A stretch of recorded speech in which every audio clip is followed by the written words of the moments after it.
don't know me at all, and that's awesome. We'll get to know each other today. I realized in my early journey in entrepreneurship that I was focused on the little I. Anybody there in the Zoom? Let us know in the chat. Anybody there with the little I? I mean, focusing on getting out of that W-2 job, like self-preservation, right? When I was first exiting corporate and creating my first business, I was truly focused on how can I put my oxygen mask on? How can I take better care of myself? How can I be more available for my family and live a more fulfilled life?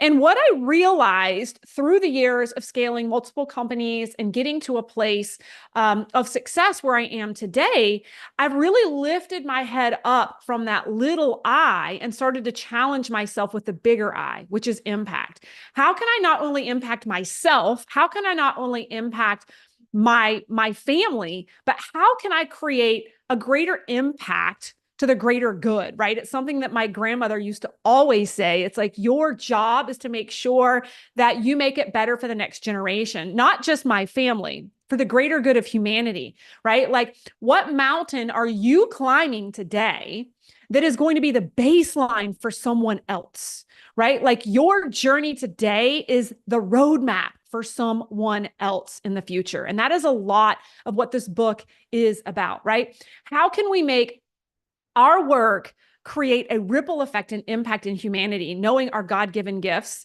and how they change the people that we work with and serve, right? And so that brings me to the topic of this book that we decided to write together as a collaborative book, the All Out Impact, right?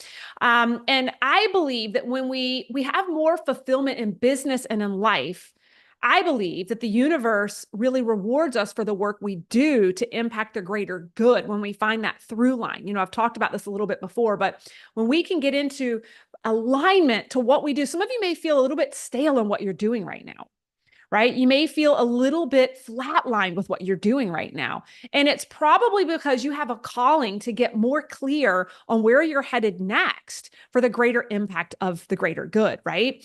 I truly believe that when we're in alignment, when we found our God-given gifts and we can really lean into them for positive purpose and positive impact for the greater good, we get positively rewarded for it too. Right? There is a direct reflection in your bank account, right? There is a direct relation to who you are attracting. It's a direct relation in the energetic exchange of what's going on in your life, right? So in this mastermind, we don't just subscribe to chasing the bottom line and revenue, although we are business people and we definitely know our P&L and have our business strategies, but rather we subscribe to the pursuit of the modern entrepreneur. That's actually quite the opposite, right? We subscribe to the idea that we are entrepreneurs that give us the autonomy to build a purposeful business that makes impact while also making health, relationships, and personal fulfillment first and foremost in this lifetime, right? That is the 360-degree approach. It's why we call E360, Elevate 360, our mastermind, Elevate 360. These women are paving the way to the example of what it takes to impact in this lifetime through their identified gifts, right? These guys have put their heart and soul into this book. And I just came home from a 10-day vacation with my family with the book in hand. So excited. So here it is. Okay. So as we're getting started, now here I am working off of one slide deck and another. Hang on a second. As we're getting started here, download your free summit workbook. If you don't have it already, here's the QR code. Make sure you're registered to get your workbook and freebies from the speakers today. There's some fun freebies created just for you. So I'm going to leave this up for one more second. Maybe the team can drop the link in the chat here. And if we're streaming live on LinkedIn, which I'm sure we are, yep, we can drop it in the chat there as well. Okay. Now, also available, and I think it's available through the day, not till 11:59. Is that right, Danielle? Is it available through our full summit, or is it just available through lunchtime, the free ebook? Nope, it's available until 11:59 tonight. Okay. Then PM. I see. See, I was reading wrong. Second day. No, it's the third day back to school. We're still getting into routine here. So You can download. Our gift to you today is that you can get the downloadable version of this totally for free. If you scan that QR code, no Kindle necessary. That is available for you. Get your free book today, and it's good through the end of tonight. Okay. Giveaways. You guys, if you've attended anything with us, we love to give out free stuff. And we love engagement. These women are going to put their heart and souls into their presentations today and give so much value to you. If things are resonating, if they're engaging with you, we just want the law of reciprocity of engagement back. We're just looking for your engagement and your energy. And Allie, my executive assistant, is going to be keeping your eye. And we have 2 different timestamps throughout today where we are going to recognize someone and gift them some freebies. So for just literally engaging. So what does that look like? We're giving you the All Out Impact book in print form. And we are giving you a live event ticket in October where you can come and actually meet these authors in person and attend their book signing.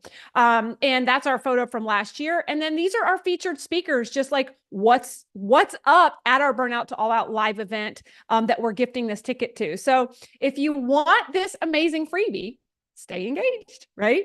Okay. So where are we headed today? This is the top level agenda that we're going to be running through. And as you can see, we have a packed agenda. You can screenshot this, you can take note of it, but note that we are going to have a lunch break.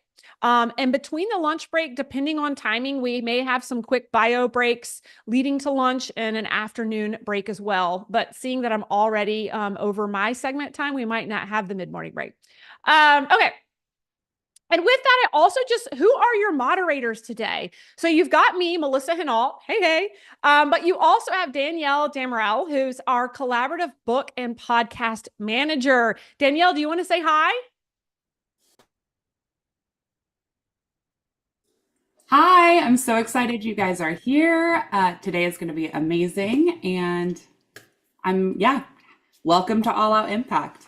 Awesome. Yes. Danielle has put in significant amount of blood, sweat, and tears with interviewing these women. I think you're going to find we're going to drip this out throughout the day. So many different dimensions to this book. Not only did we publish this book together, but this book was through an interview process that Danielle conducted with each of our authors.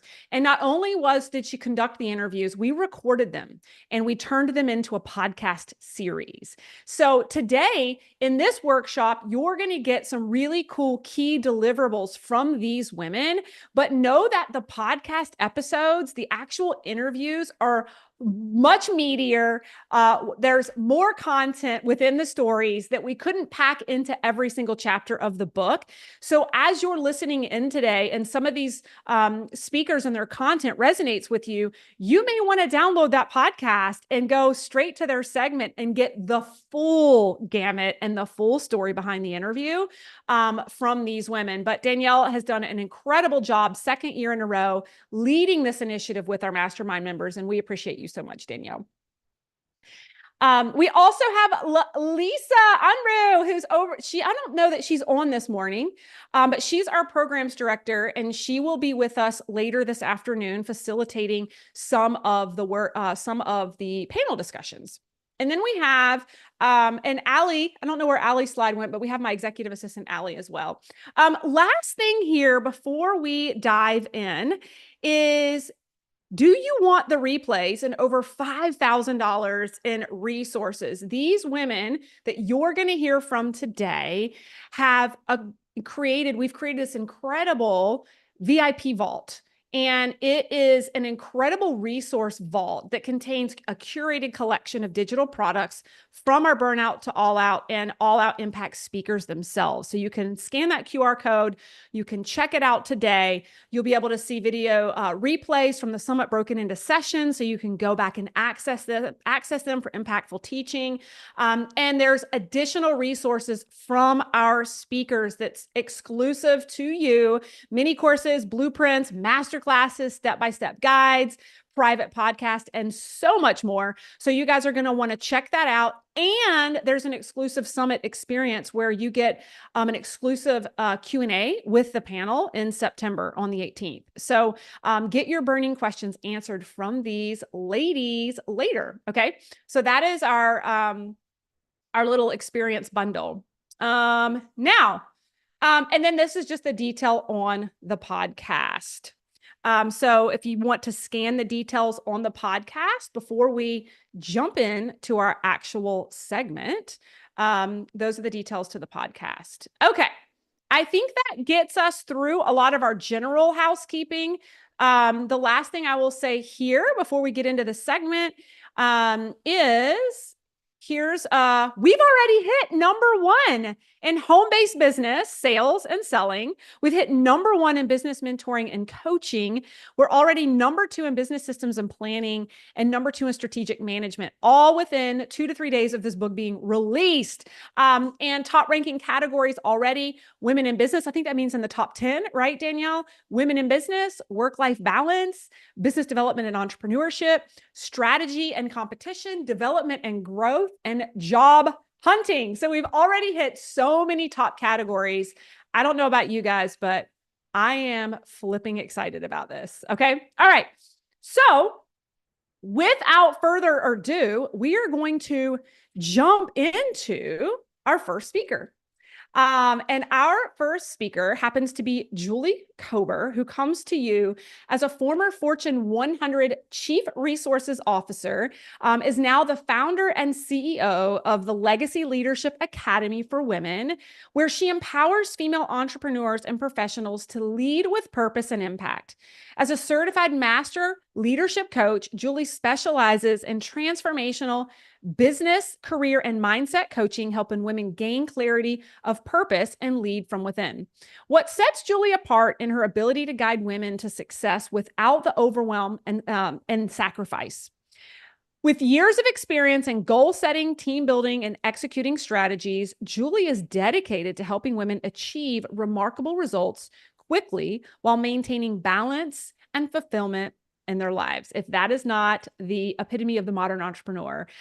With that, Julie, I am so excited to turn it over to you to speak about impact-driven leadership. All righty. Wow, what an intro. Thank you so much. I'm going to share my screen. Hello, everyone. Oh, okay. Host disabled, participant screen sharing. I need to share. Okay, it's on now. Okay, because I have some slides I'm going to share with you guys today. Okay, let me go here. I got to move us so I can see. We're going to go present. Hang on. Present. Don't we love technology? We've had some fun with technology this morning. Okay, I'm going to move you guys actually over here. So good morning, everyone. I am so thrilled to be here. This event, Melissa puts on the best events, both online, virtual, which are not easy to do, and live. So if you've got Austin on your mind, you should come for sure. I am so honored to be an author in this book. This is the second book that I've written with Melissa. And last year and this year, we had the most amazing women.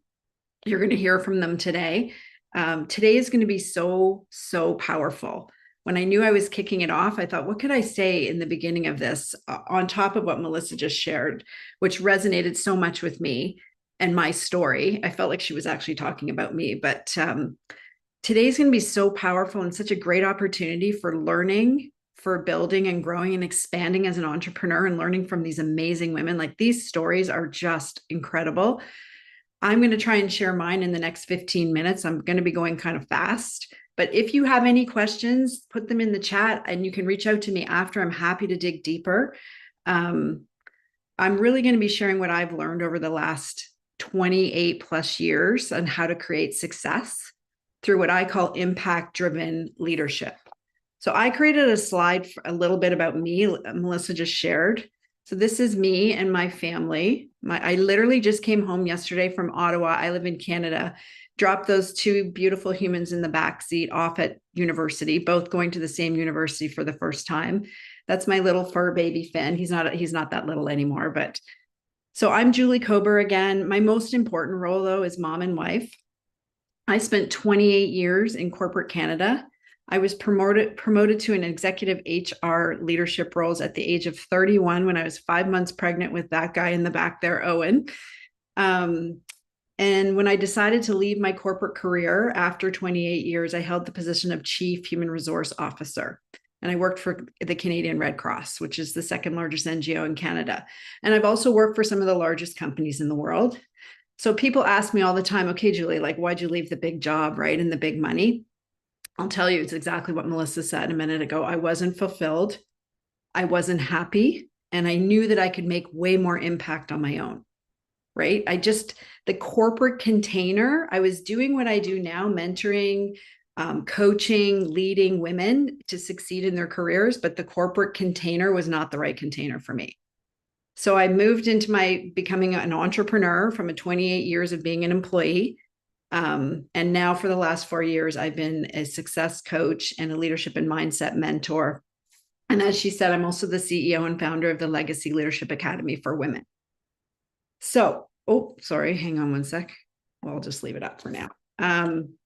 So what I want to share with you guys today, the two main things that I have in my time today is that to have any kind of sustained success in your business, in your career, in your health, in your relationships, in your money, in your happiness, in any aspect of your life, you need to focus on two things.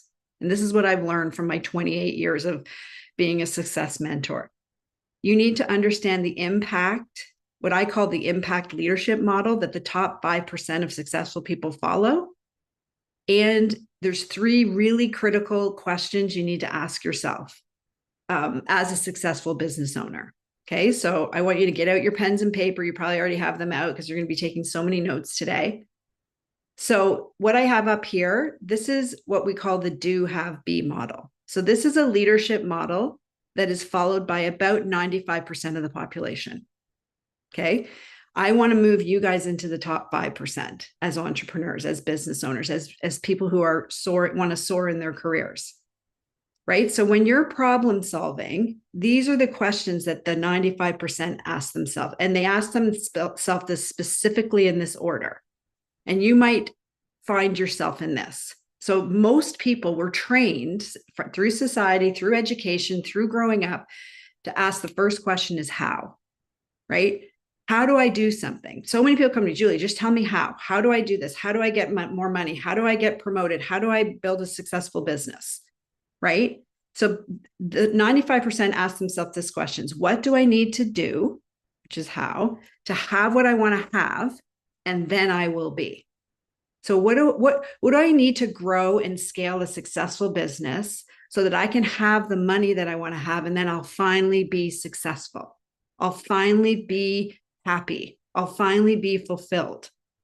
Right? This order of questions, what do I need to do to have what I want to have, and then I'll be, is what keeps people stuck. So I saw Danielle put a question in the chat, who's feeling stuck? It's likely because you're asking questions in this order. I want you to move to the top 5% of leadership and impact.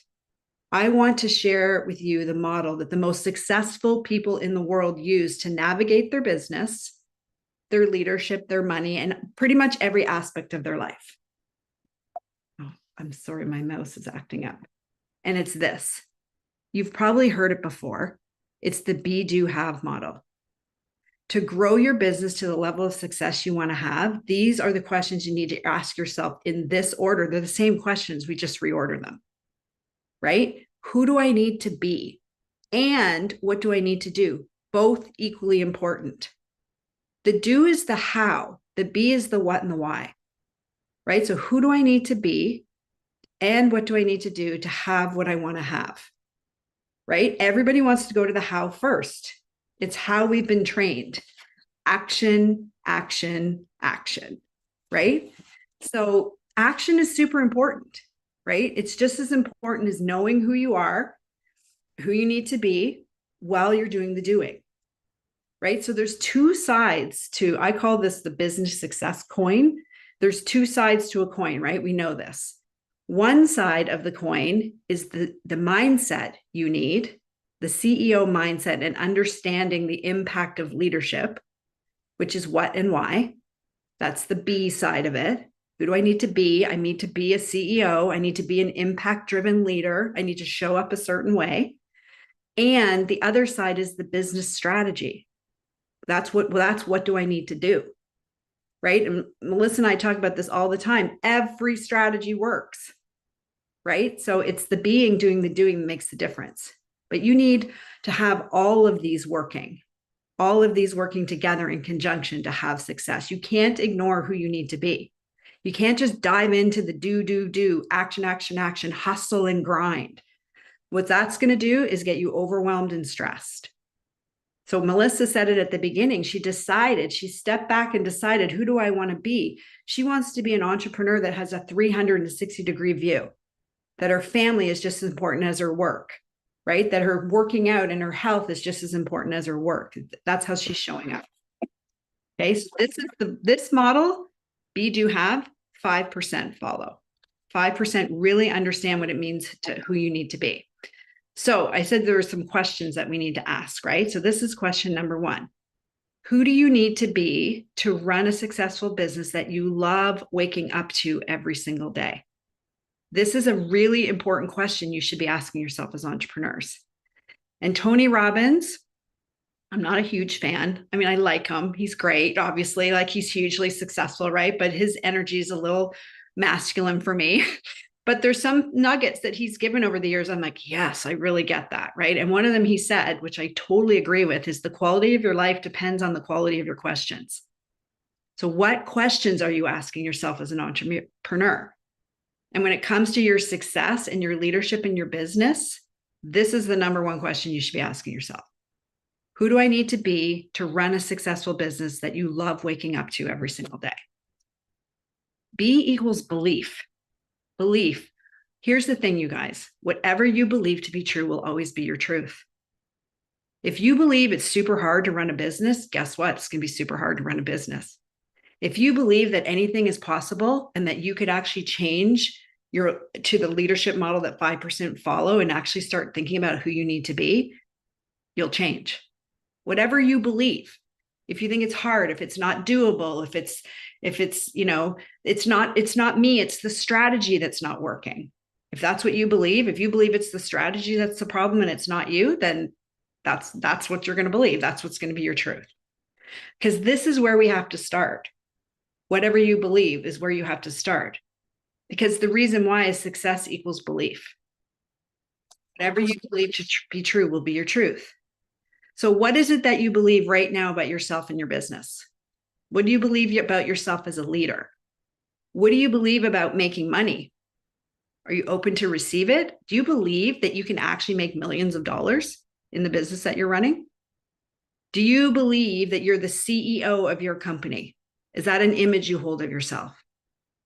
Do you believe that because the economy is tight and inflation's high, that's why your business is struggling?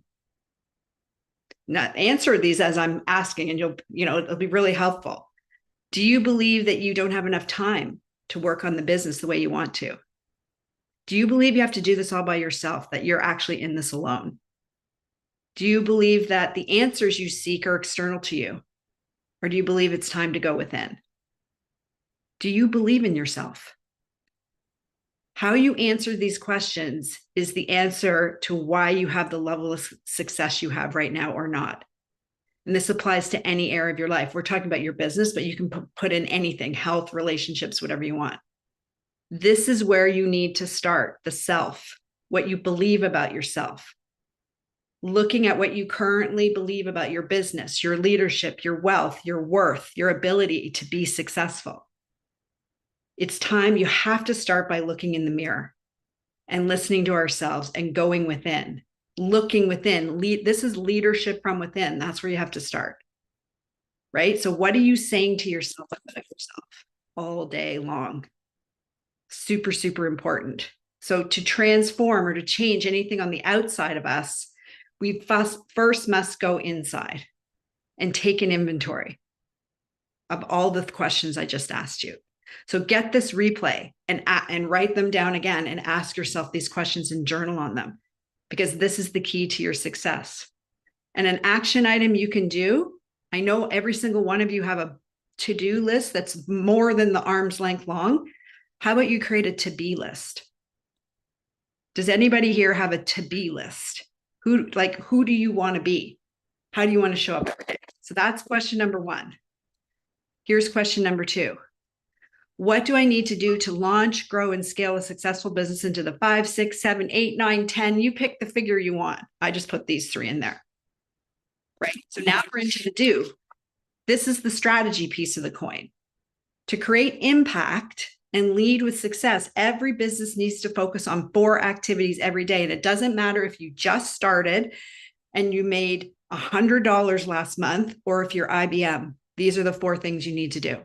If you focus on these 4 that I'm going to share with you, along with who you need to be, you will succeed. It's guaranteed, but it's so, so important. Here's the thing that you have to remember, and I've already said it. Every strategy works. Every single, how do we know this? Because millions are implementing and executing on these super successful strategies and are having a huge amount of success, and they're making millions of dollars. Look at Melissa. Look at her business, right? She shares so openly. She has a strategy that she has picked for her. There's 16 other strategies she could have picked, but she's picked the one that's right for her, her family, her business, her goals. Same for me.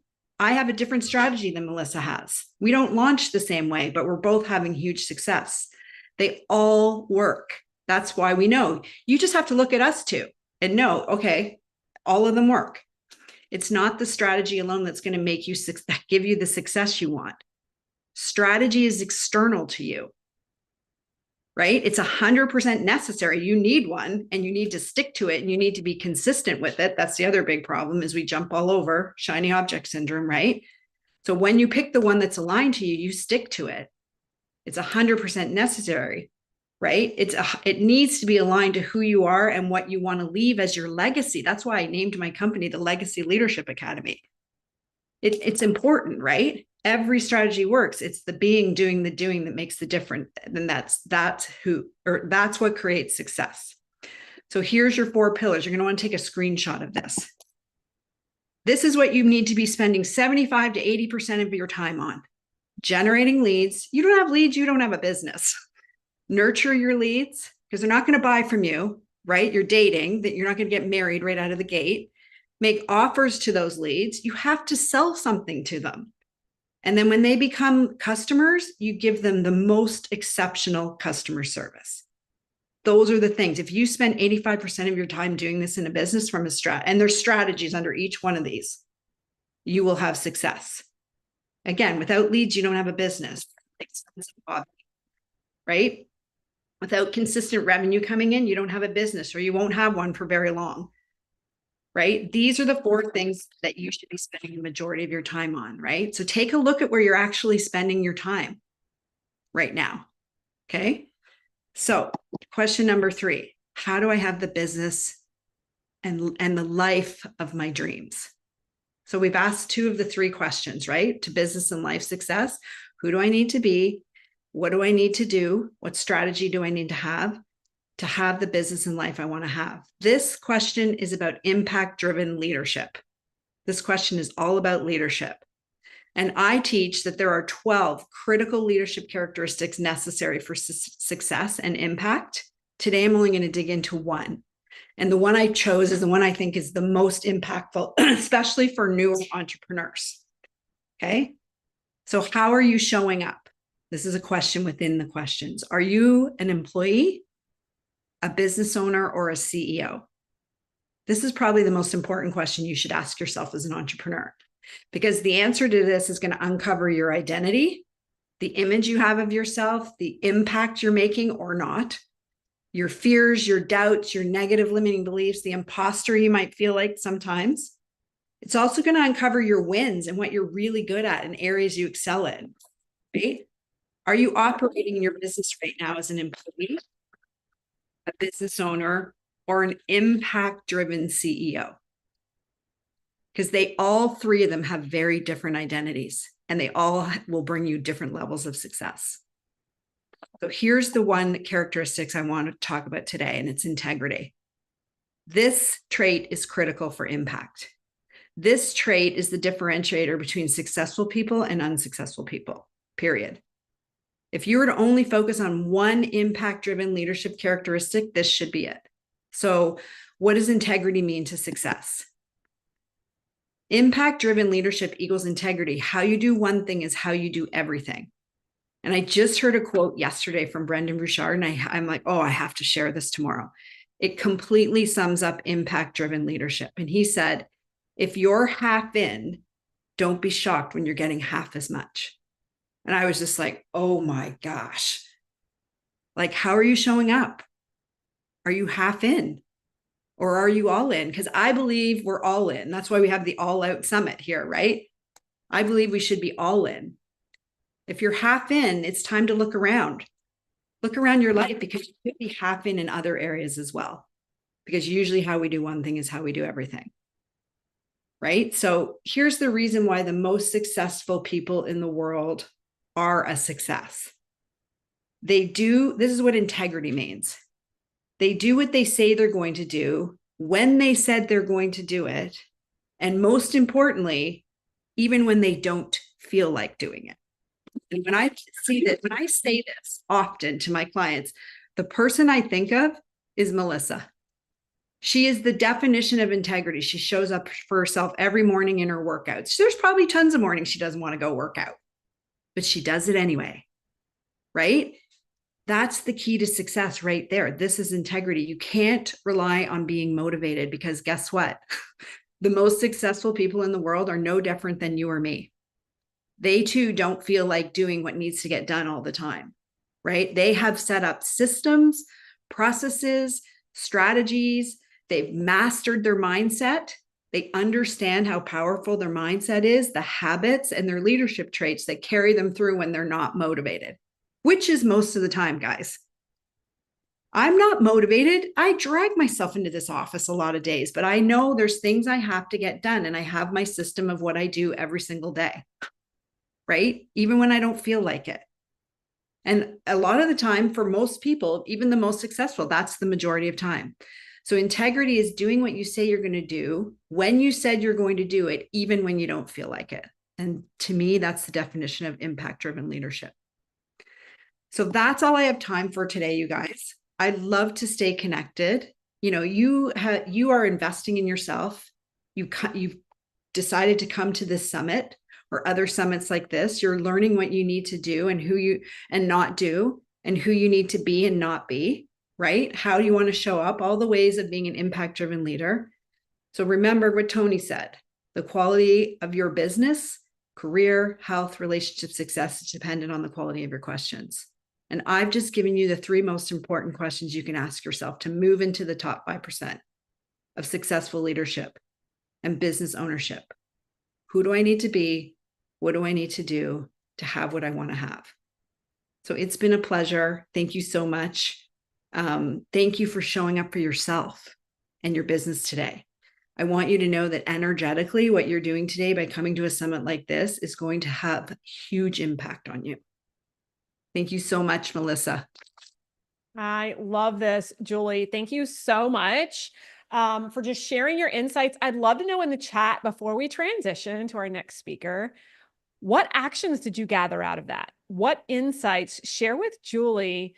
What light bulb moment went off for you? What light bulb moment went off for you? And I love what you said, Julie, about just like, congratulations, you've shown up to this, right? Like, show up and do the work, right? Showing up and doing the work is where you get the results. So it's an energy. It's an energy, right? Yes. It's showing up every day and doing what you have to do. And today is the summit. Yep. It's an energy, and it's a success energy. Totally. I did not want to get up at 5 a.m. this morning. Everybody always says, I wish I was a morning person like you. I'm like, I find that offensive. There's no such thing as being a morning person. It's called discipline. Okay. Yeah. It's called discipline. Okay. So thank you so much, Julie. With that, we are going to transition to our next Mastermind speaker and author. And she's going to be speaking on spreading light and dealing hope. Darla Bonk is a powerhouse management and business consultant known for revitalizing CEOs, entrepreneurs, and C-suite executives with her signature Ball Out method. Build and live the life you love. Specializing in leadership development systems and processes, she's all about boosting revenue, profitability, and performance. And it has been so fun this year watching her business soar as she serves in this space. With over 20 years of experience, including scaling a business from scratch to 7 figures with her husband. I think you were like 2K short of 8 figures this year. Darla knows how to transform business operations and leadership. Based in Fort Myers, Florida, she's passionate about traveling with her husband, Jeff, and their 4 grown children, always finding ways to blend business success with the life she loves. So Darla, with that, I'm going to turn it over to you with spreading light and dealing hope. Thank you so much, Melissa, for having me. And guys, I'm just thrilled and humbled to be here. And Julie, that was fantastic. Thank you for kicking us off today. And I want to say a huge congratulations to each and every single one of you for showing up here, for being involved in today's summit. And I know for some of you, stepping away from your business can be a little unsettling because you know there's things that need to be done. But I want to encourage you because we have to step away as leaders and work on our business.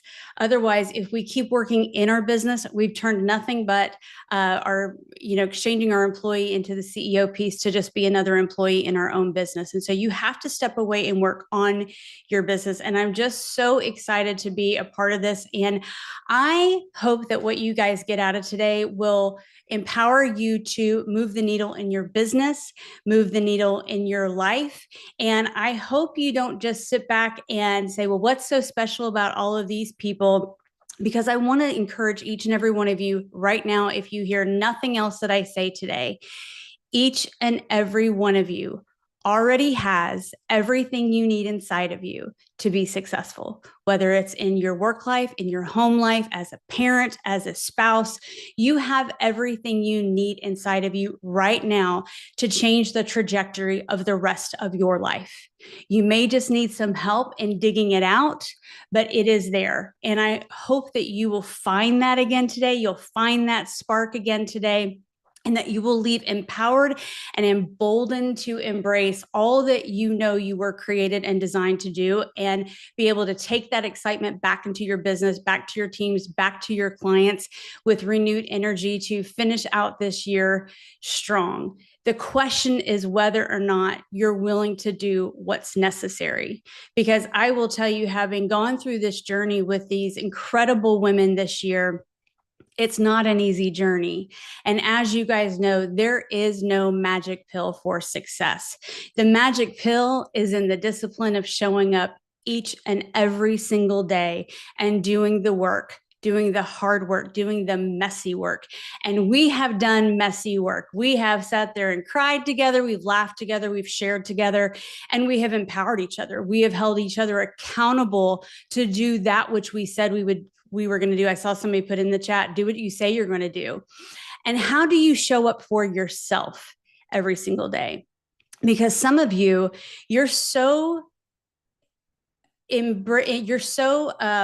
how do I want to say this? Some of you are in this analysis paralysis. You need this to be perfect before you can move. And I just want to tell you, you cannot steer a car that is still. You have to move in order to be able to steer where you're trying to go. And I want to tell you that these women, I've watched them. They have made these hard decisions. They have made decisions to move when the map is not clear, when the direction is not clear, when there are detours along the way. And isn't that what life is? Life is messy, right? Why would business not be any different, guys? Why would it not be any different? And I cannot wait. And I'm going to go ahead and say this now. And I hope one of you guys claims this in the chat.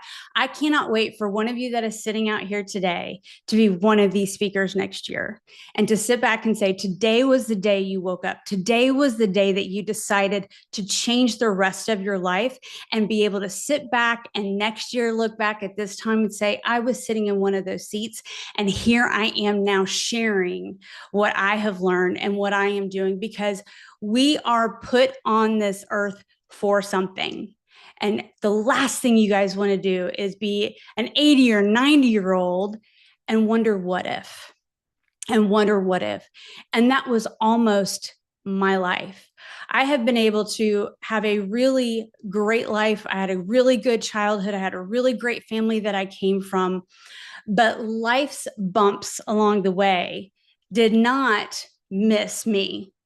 I had several bumps along the way that almost kept me from being here today with you, even to the point where one day I woke up and wasn't sure if I wanted to keep going. And I never had on a vision board the fact that I would have to leave in the middle of the night with a police escort with an 8 and a 5-year-old to the state of Florida from Tennessee to escape an abusive marriage. I didn't have on my vision board that I was going to have to leave corporate life and start all over with 2 little kids and be a single mom. I didn't have on my vision board that I was going to have to work 2, maybe 3 jobs in order to make ends meet. I didn't have on my vision board that I was going to be a divorced woman. I didn't have on my vision board that I was going to be pregnant before I got married. I didn't have on my vision board that I was going to be the pastor's kid that lived up to everything you think about a pastor's kid that is rebellious and made stupid decisions. Those things weren't on my vision board. I had all the same things you guys all had on your vision board, but life happened. Some of those things were decisions I made. Some of those decisions were put on me. And I made the decision to not be that victim. And I made the decision to say enough. And what I want to say to you is that there is hope on the other side of your hurt. And I'm crying because there's somebody here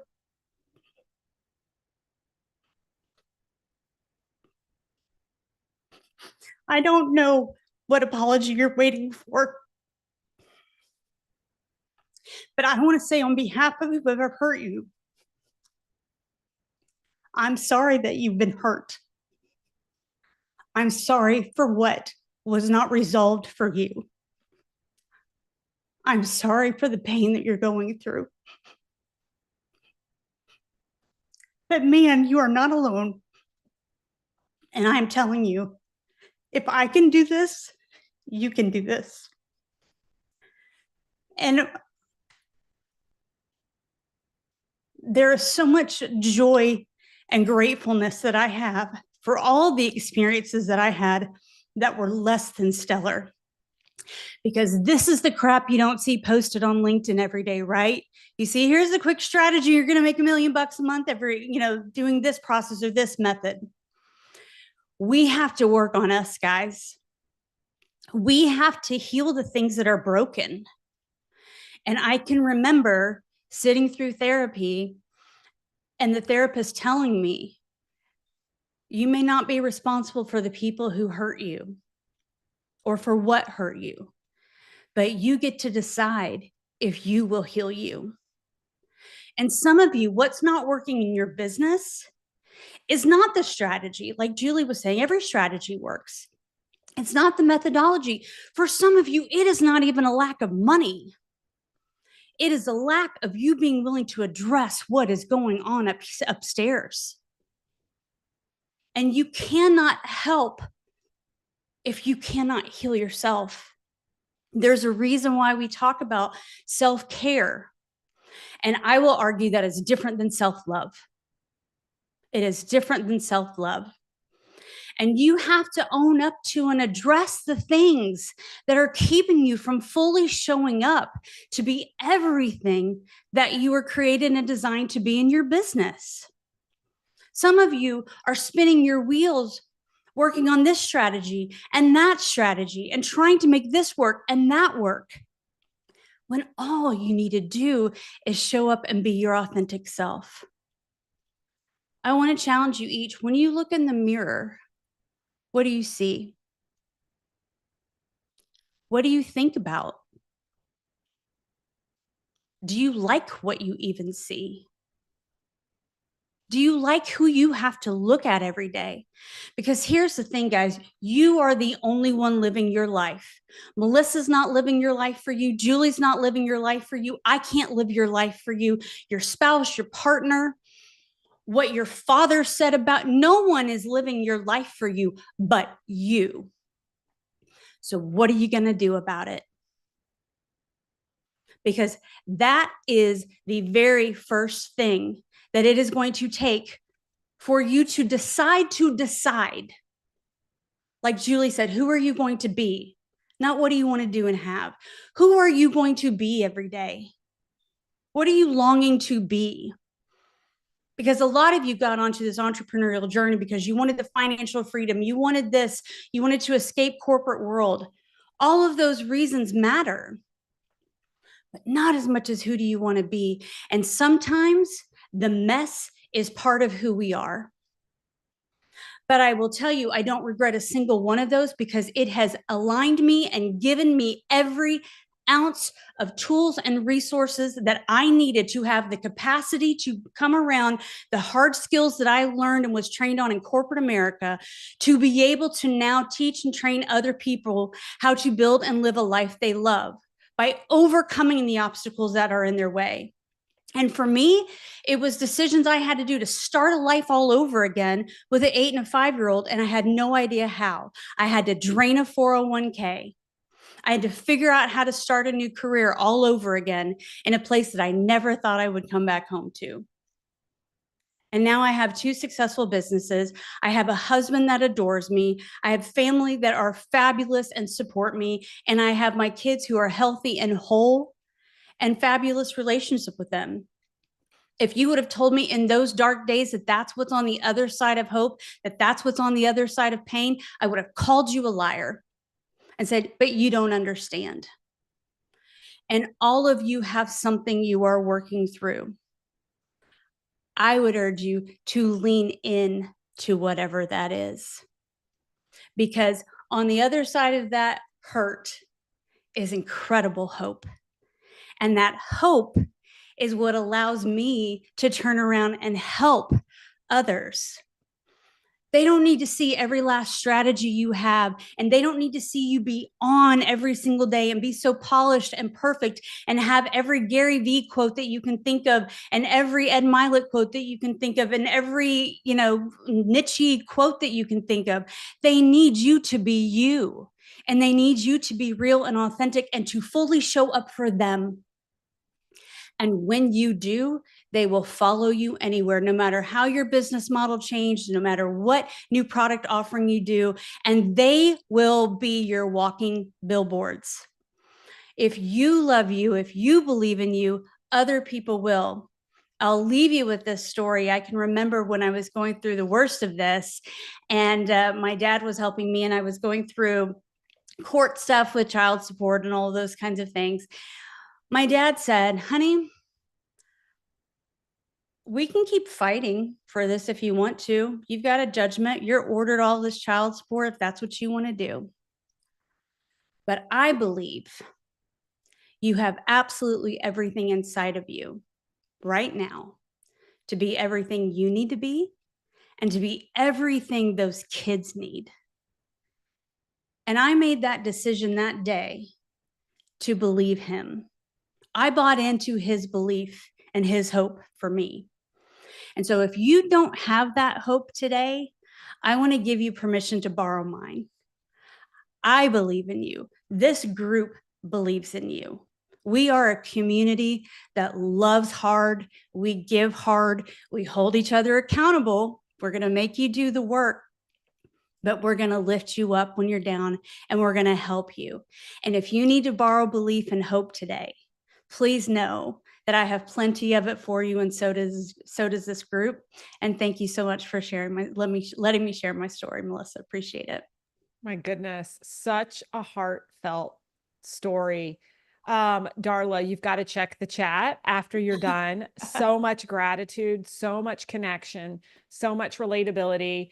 As we continue to segue, let's give Darla some love. What light bulb insights, thoughts do you have around her journey and her inspiration? Let us know in the chat. So good. Okay. So with that, we are going to transition now. We're going to shake it up all day to keep you guys alive. We're going to transition into a panel discussion. And at this moment, I'm actually going to turn this over to Danielle, where she's going to be running a segment on the power of intentional connection. So with that, Danielle, I'm going to turn it over to you so you can kick this panel off. Perfect. Yay, yay, yay. I am so excited. We are going to do a panel all about the power of intentional connection. Give me one moment. I'm going to pin all of our panelists. Let's see. Janelle, there you are. And then Judy, I see you. Okay. Oh. If you guys do not have your screen set up so you can see multiple people, if you go to the top, if you're on a desktop and you go to the top right corner where it says view, and then you select multi-speaker view, you'll be able to see all of the speakers who are pinned all on one screen. So, Darla, it is not letting me unpin you. That's okay. You might just be a part of our... Oh, there we go. And one more time. And where am I? Perfect. So, hello, you guys. Welcome to the panel. Today we are joined by three incredible women within the E360 Mastermind. We have Tony Burns, Judy, and Janelle. And to kick this off, what I am going to do is I'm going to ask each of you a question so that we can also get a little bit of an introduction as to who you are. So, Tony, I'm going to start with you. And before I ask you your question, I'm going to just give everyone a little bit of insight into who you are and what you do. So this is Tony Burns. Tony, give a little wave. Tony is the executive director of Reimagine Benefits and a licensed health and life insurance agent in over 30 states, specializing in customized private health insurance plans. She empowers individual families and small business owners transitioning to secure their future while keeping their preferred doctors. With a background in media, Tony's journey began at WDIV-TV, Detroit's NBC affiliate, and led her to New York City as an advertising rep for 26 TV stations. Her career shifted to Houston, where she discovered a passion for mentoring teens and co-founded a Lasting Life team program. She's a founding board member of the Sugarland Jewels, and Tony now channels her passion into providing peace of mind through tailored health insurance plans. She resides in Sugarland, Texas, with her husband, Mark, and their 3 college-age children. So, Tony, thank you so much for being here. My question for you today is, Tony, in a world driven by technology and rapid change, how do you cultivate authentic connections in your business? And why do you believe these connections are critical to long-term success? Great question. Thank you for having me, and thank you for everybody for showing up for your business today. I truly believe that in a world of AI and digital out there, ChatGPT, that when we show up authentically, when we know who we are and we make those connections to people, whether it's on a one-to-one basis or on a small group, you're building relationships, you're building a foundation that will take you beyond the transaction. But whether it's a friend, a family member, or a customer, you're going to create that relationship. When we can see eye to eye, soul to soul, we get to know each other and really get in their place. As Darla said, we're calling it all living in a mess, but each of us are unique. And when we lean into that, we create stronger relationships that can really catapult our business and our life. Yes, I could not agree more. That power of being able to really lean into that is so important as business owners. Thank you, Tony. So next question I have is for Janelle. And Janelle Lemley is a integrated nutrition health coach, integrative, right? Nutrition health coach. And Dr. Amen, licensed brain health trainer, which is leading a brain health revolution. After transitioning from the corporate world, she discovered the powerful mind-body connection through her own health journey. Motivated by conversations with women and witnessing cognitive decline in her own circle, Janelle is dedicated to empowering high-achieving women to reach peak cognitive performance and overall well-being.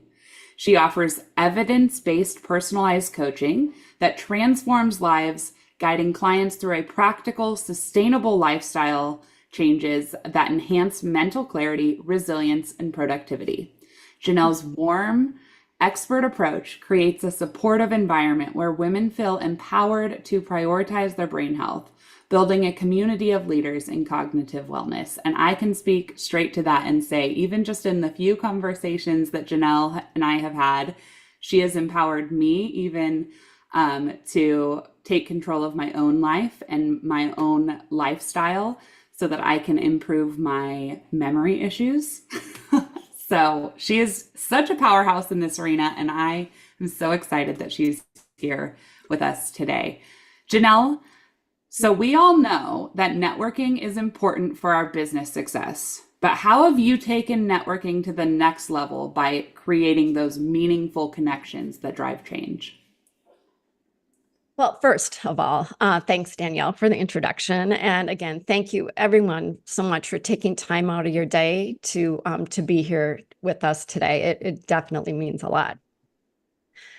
So yes, as you said, it is a necessary business activity, but I believe really that it can be so much more impactful when approached with the goal of building authentic, meaningful relationships. So personally, I like to focus on quality versus quantity because it's not so much about how many connections I have, but as I said, the quality of those. So my strategy involves, if you want to say, intentional outreach, primarily through LinkedIn, where as of late, I've actually focused on connecting with people locally, not to say that I wouldn't or I don't with those who are outside my vicinity. But one of the reasons I have done that is that in making the contacts, I really love having that opportunity to meet face to face with people because I think it brings so much more.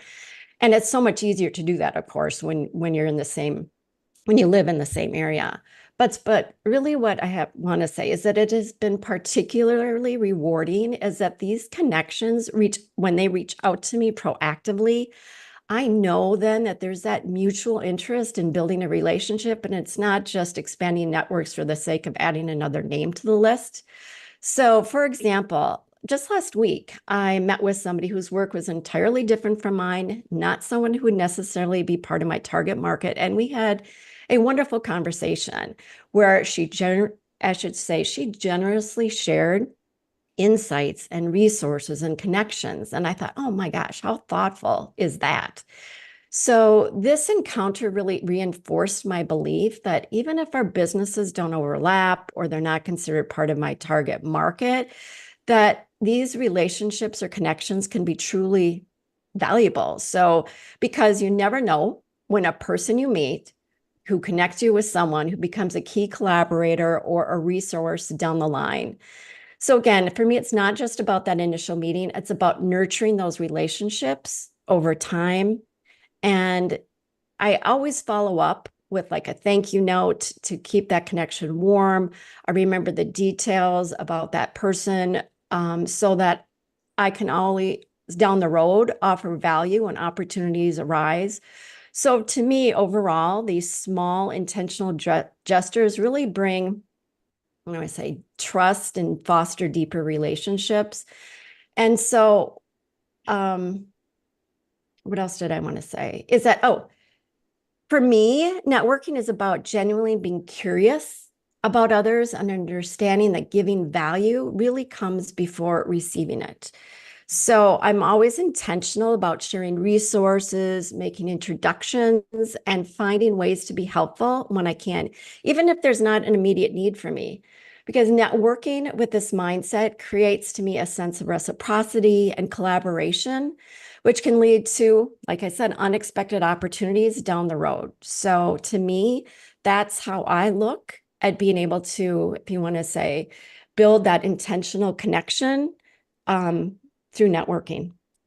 Yeah, I love that. And I think specifically because you work with brain health, and that's kind of a vulnerable, that's, the most, and tell me if I'm wrong. I'm not in healthcare by any means, but the brain is a pretty essential organ. Yes. And having it be healthy is what drives our success in so many ways, but it's also something that's a little bit vulnerable to talk about. So Yes. being able to really facilitate those deep connections and those conversations, especially within your field, I'm sure just really helps people to build that know, like, trust factor with you.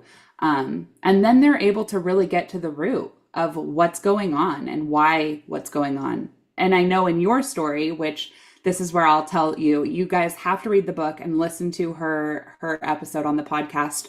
But Janelle talks about her personal story, and she's gone through a lot. Like, she has a very personal tie to why she does what she does. And that vulnerability has literally ignited a passion within her for her to make an impact in the world in this way. And that comes from her having such deep intentional connections with those in her life. So truly, Janelle is like the epitome of a person who knows the power of intentional connection.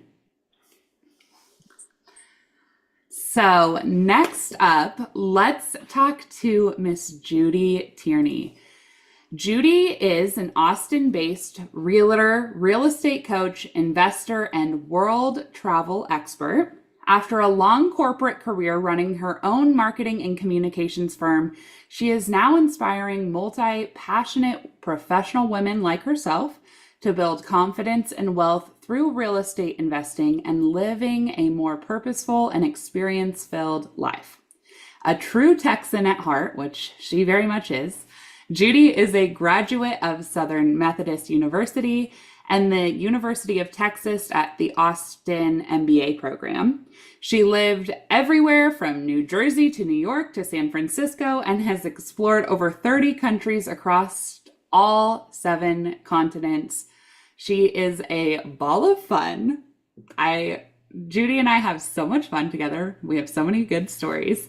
But Judy, I really want you to talk to me today. I know that you have been quite the world traveler and have taken trips of various types. You've traveled with close friends to countries all over the world and have traveled solo to retreats and events with people that you've only ever met online. Can you tell me what you've learned through these travel experiences by carving out that intentional time to connect with other people in person? Yes, thank you, Danielle. It's so great to be here with you and with everyone else on the line. I'm just so appreciative of everyone joining us today. And thank you, Melissa, for being our leader and organizing and coordinating us all.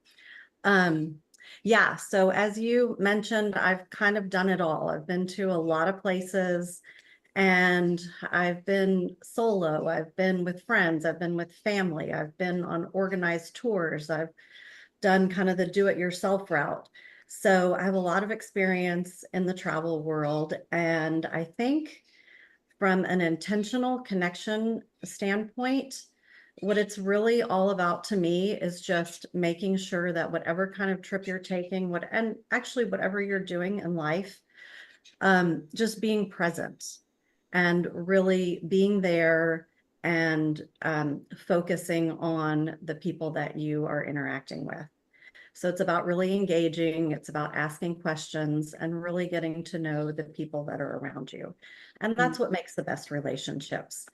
So for in my business, which I think we'll talk about later in the discussion, I'm in real estate, and even my real estate business is very focused on intentional connections. It's about helping investors become financially successful so that they can live the experiences of, of their dreams, of spending time with those people that are really important to them. So if you're, traveling with your family or your friends, I think it's so important to just totally disconnect from work and really focus on creating those memories. I think, Darla talked a little bit about when you're 80 or 90 years old, what are you going to be looking back on? And to me, it's about those special moments that you're creating with those people that you love.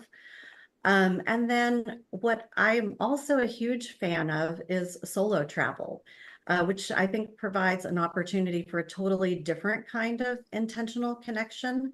Going solo, for me, it just really pushes me out of my comfort zone, even though I've done it a lot. And it really, kind of forces you to make new friendships and get to know people, get to know places that are so different. So I've made so many new friends, like all around the country, all around the world, that I'm still in touch with today through my travels, and especially through my solo travels. And that has also inspired a new venture that I'm going to be launching in the fall, which is a travel company for solo or independent travelers.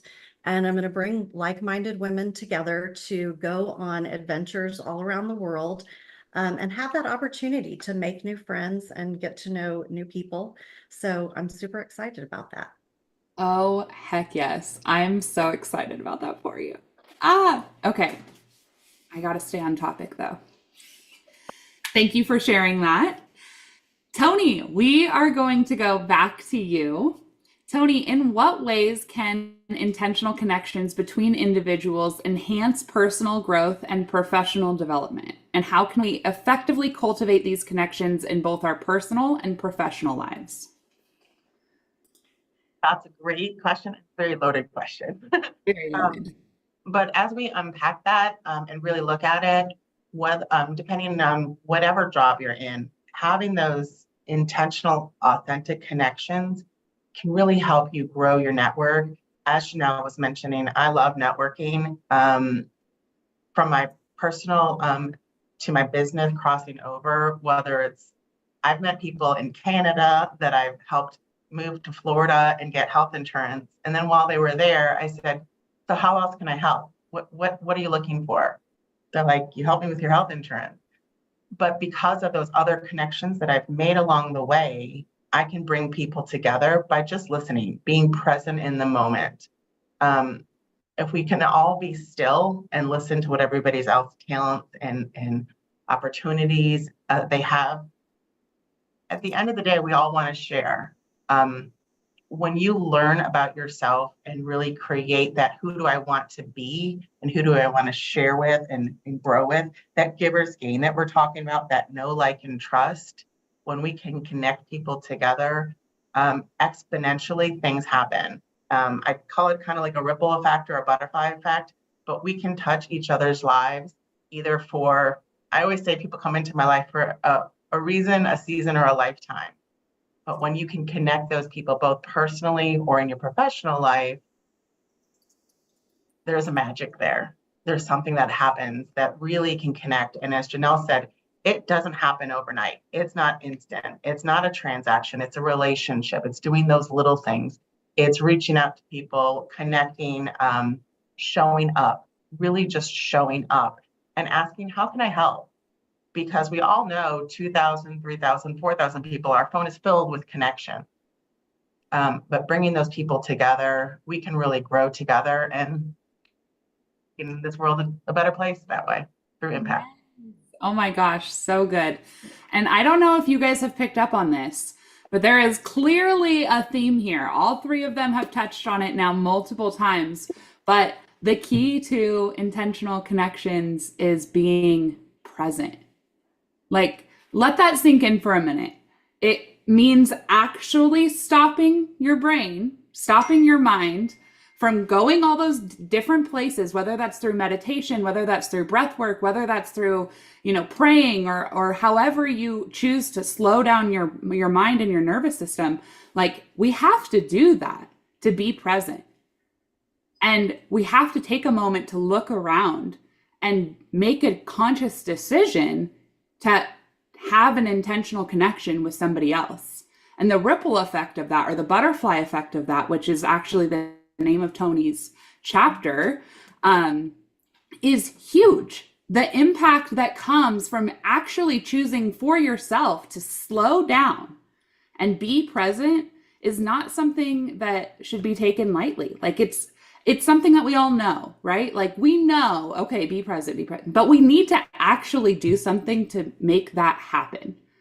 Your relationships in your life, both professionally and personally, are going to be so much better if you make that decision to be present, even just like for 5 minutes. Watch how that transforms the dynamics in your relationship with your clients, with your kids, with your husband, with your spouse, whoever it is.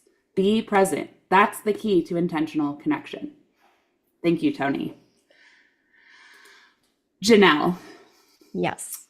How, with the time, the perfect segue, I didn't even mean to do this, but with how strapped we are for time as entrepreneurs, how do you make time to build these meaningful connections? Yes, you're right. I mean, it's easy to let those relationships take a back seat, but for me, I've always been intentional about staying connected with my friends because for me, they're really my lifeblood.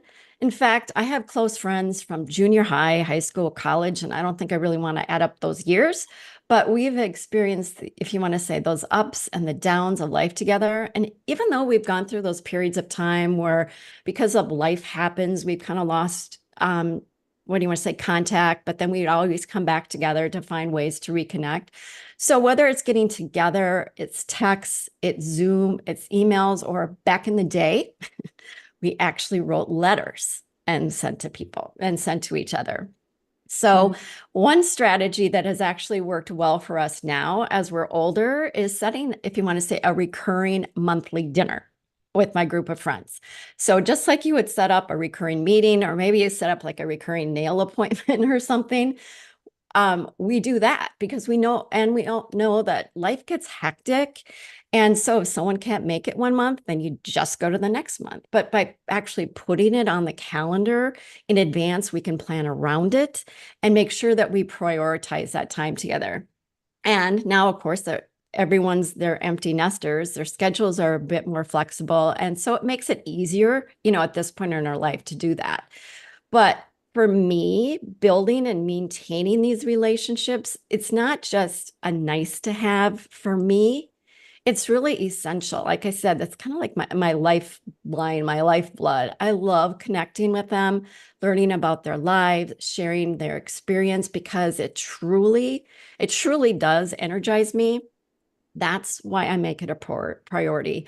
Because as you said, if you're not intentional about it, those connections can easily slip away. And so I just want to give an example, because within the past couple of weeks, I have had the opportunity, the chance, however you want to phrase it, to spend quality time with these friends I referenced from junior high and high school. And it was exactly what I needed. I could say it was, I guess it was a way to recharge me. It was like a happiness recharge. So whether it was, like I said, catching up with these friends or spending a weekend with some close friends and my husband in a cabin, my heart felt full. I mean, we laughed, we told stories, we reminisced, and we simply enjoyed being with each other. And it left me feeling uplifted, refreshed. And I'm going to use that word again, it left me re-energized. So for me, these friendships are more than just emotional support. They're really a crucial part of my overall well-being. And because of that, that's why it's so important for me to take that time, because it keeps me going. Yeah. Oh my gosh, I love that. And I also love that you mentioned letter writing. I know it's outdated, but I still am a huge believer in writing letters. Like when I have guests on my podcast, I send them a thank you note, like handwritten every time. And if you've been on a guest and you haven't gotten one, it's because I'm 6 months behind, but you're going to get one. No, it is true, is that that letter is something extra special. Yeah. That touch point, right? Yeah. So Judy, you are going to close us out with the last question for this panel. Judy, as a real estate investor and coach, how are you able to foster those connections on a consistent basis so that you can grow and scale your business? Yeah, so I think I mentioned before that for me as a coach for aspiring real estate investors, my mission is really to have my clients achieve financial success so that they have the opportunity to go out and make those intentional connections and do all of those things that are going to really bring them a fulfilling life. So Janelle said it at the very beginning of this panel, and I agree wholeheartedly. For me, it's more about the quality of clients and the connection I make with clients than the number of clients that I have. So what I very, very much try to do is sit down, understand what my clients' goals are, what their visions are, and what are they really trying to achieve in their investments. And then sometimes, I've definitely had to make the decision not to work with people, but as entrepreneurs, we get to decide, right? I mean, we get to decide who we choose to work with. And sometimes for me, that's meant prioritizing myself and prioritizing relationships over profitability. But I think in the long term, it always comes back to, having that network of the people that are most aligned with you and the people that you know are the right people to be working with. So from a long-term growth and sustainability perspective for my business, the clients that I have worked with have brought me a number of referrals. So I've got a great referral network, and that has really sustained my business and just made everything so worthwhile. So just to kind of close out, again, what I'm really inspired to do for my clients is to, it's way more than about real estate. It's way more about finding an investment property. It's really about making sure that through their investments, they have the time and the resources to have that freedom to spend time with the people that they love and to do all of those great things, that those memories, create those memories and those life experiences that are going to be so important to look back on, when you're retired and, you're not thinking about work anymore. Yes. Oh my gosh, so good. You know what? I'm going to change my mind and I want to spitfire each of you. I would love for you to just leave one main massive aha moment piece of advice for all of our Zoom guests today and everyone on live stream. Hi, live stream. We haven't forgotten about you. Just one piece of advice for how to cultivate the power of intentional connection in their lives and businesses. I know I'm putting you on the spot. I'm sorry, but I believe in you. I know you can do it. You did it in your chapters. Danielle. All right. Tony, you look ready. Actually shared this with our team this morning. I really believe if you can think of yourself as a 3-wick candle, we have so much inside us, as Darla said. But just because you share of yourself doesn't mean you lose yourself. In a 3-wick candle, there's 3 wicks. One is yours to grow strong and shine brightly, but one is to be given away, and one might have a snuffer put against it, but you have three. Keep sharing your light so you can ignite the fire within others by networking and connecting. That is so good. I'm a snapper instead of clapper because on Zoom you can see it. So snaps for Tony. Janelle, you're up. Okay. So I think it would be being, how do I say this? Like you said, it's important to be present, but I think it's really too is being authentic. To be authentic is extremely important. And in creating these and being intentional is putting the other person first, and truly, for me, listening, not just hearing, but truly listening to what they're saying. And I think it's really important to build intentional connections. Yeah, I couldn't agree more. Judy. I think for me, it's about effort and consistency.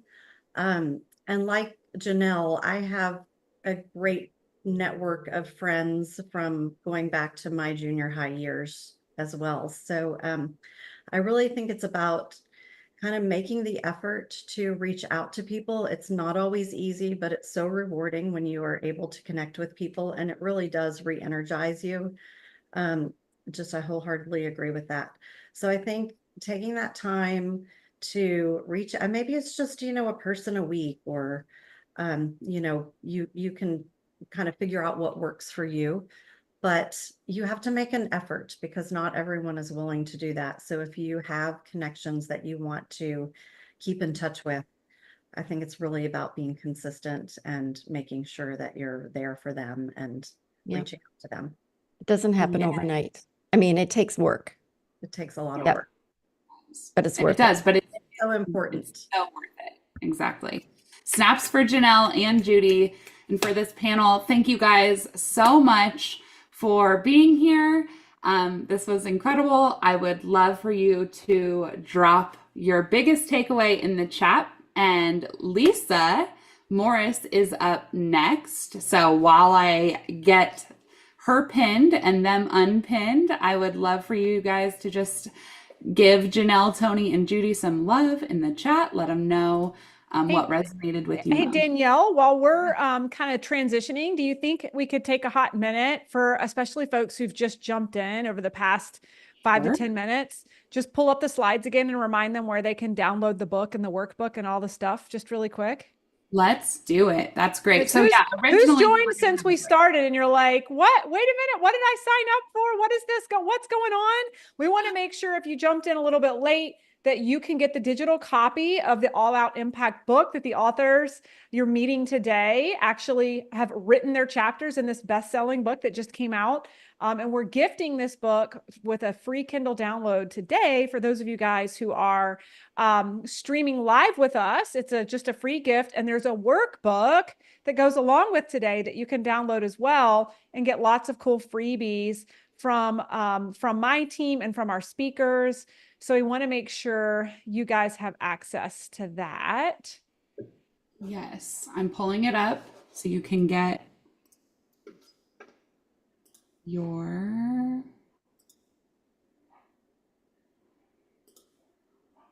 Here we go. Oh, now my screen's doing the weird thing.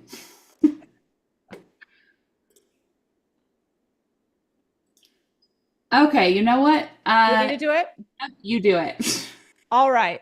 What we learned is when we do this, there's music that's going to play for a second. So just hang on. Where did it go? Here we go. But I will also drop all of the links in the chat as well. So, that's where you can order the book. But hang on. Let me give you the right slide here. Here's the problem with sharing the entire screen. I can't see where I'm going. Hang on. There we go. So here's where you can download the free ebook. No Kindle necessary. So you can download this book while you're watching today. So that's what we wanted to make sure you guys saw. Download the book, get your free copy. And then also for the workbook, I want to make sure you have access to the workbook as well. Here's your workbook. So you can scan here for your workbook, and maybe the team can drop the links for this in the chat. I know we're going to have people coming in and out throughout the day. So if you're new, just want to make sure you have access to that. And with that, I can turn it back over to you, Danielle, and we can get started with Lisa with Aligning to Thrive. Perfect. So everybody, this is Lisa. Her topic is Align to Thrive. Lisa Morris is a success coach on a mission to empower women to revolutionize their finances and lives. From being a broke single mom with over $1 million in debt, Lisa transformed her life through sheer determination, maybe domination too, in a good way, strategic financial planning, and a shift in money mindset. She now enjoys financial stability while traveling the world and shares her journey with others. Lisa guides dynamic professional women to build sustainable wealth and achieve both financial and time freedom. Her success method helps clients design and live their dream lives, balancing career achievements with personal fulfillment and flexibility. Lisa's mission is to help every woman create the life, freedom, and joy that they envision. Lisa, without further ado, take us away. Hello. So I'm technically challenged. I need to share my screen. You should have permission. And okay.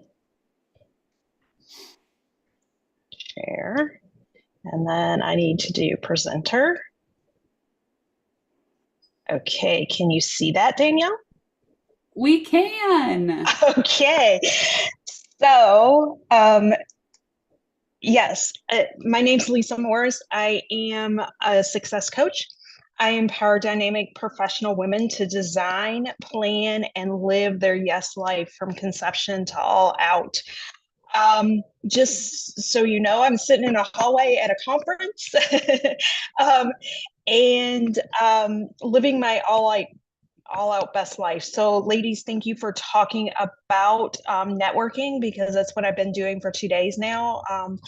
And we're going to talk about aligning your life to unlock your potential and success and fulfillment. And so I will be looking back and forth between two screens.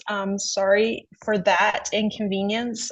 Like I said, I'm sitting in a hallway, so we'll go with it. All right. So I need to shrink this. How do I shrink that? There we go. Okay. Oops. No. Okay. There we go. All right. Thank you for being patient with the technical challenges. So what would your life look like, not just surviving in life, but truly living your yes life and thriving in every area, like finances, relationships, money, careers, family, everything? What would that look like to you? Just kind of think about that for a minute. So what is aligning and living your yes life and thriving? So aligning is about living in harmony with your core values, your passion, and your mission. It's when our actions, our decisions, and our goals reflect who we truly are and want out of life. So then there's that, okay, what is a yes life? What does living a yes life mean? Living a yes life is very individualized.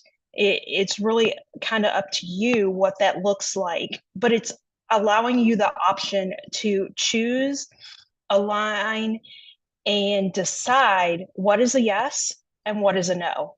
You don't have to say, yes, I have to go do this today, or yes, I have to go to work today. I can choose, and it allows me to have opportunities, relationships, experiences of joy and fulfillment, not that beat down. So then there's that aspect of thriving. Like, how do we thrive? Well, that goes beyond just getting by. It's about flourishing in all aspects of your life, from your career to your finances, to your health, to your relationships.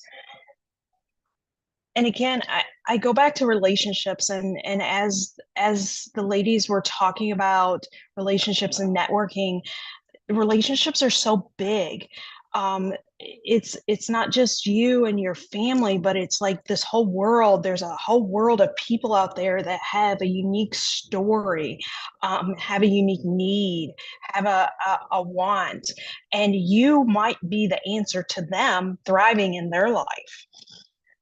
So we can often get so caught up in our hustle and bustle of daily lives, running from here to there, being a busy mom, going from work to the kids' activities, and then home to do more work, and then back to bed, maybe a couple hours of sleep, and then right back at it the next day. And we kind of feel like we're on a hamster wheel. But when we're aligned with ourselves and our actions, and we take charge of our lives and we begin to live that yes life and aligning and thriving, we unlock a power within us that makes you shine even when there is storms, even when there is things that are going on. So making an intentional choice, we can step into life, great success and fulfillment, where we're not just surviving.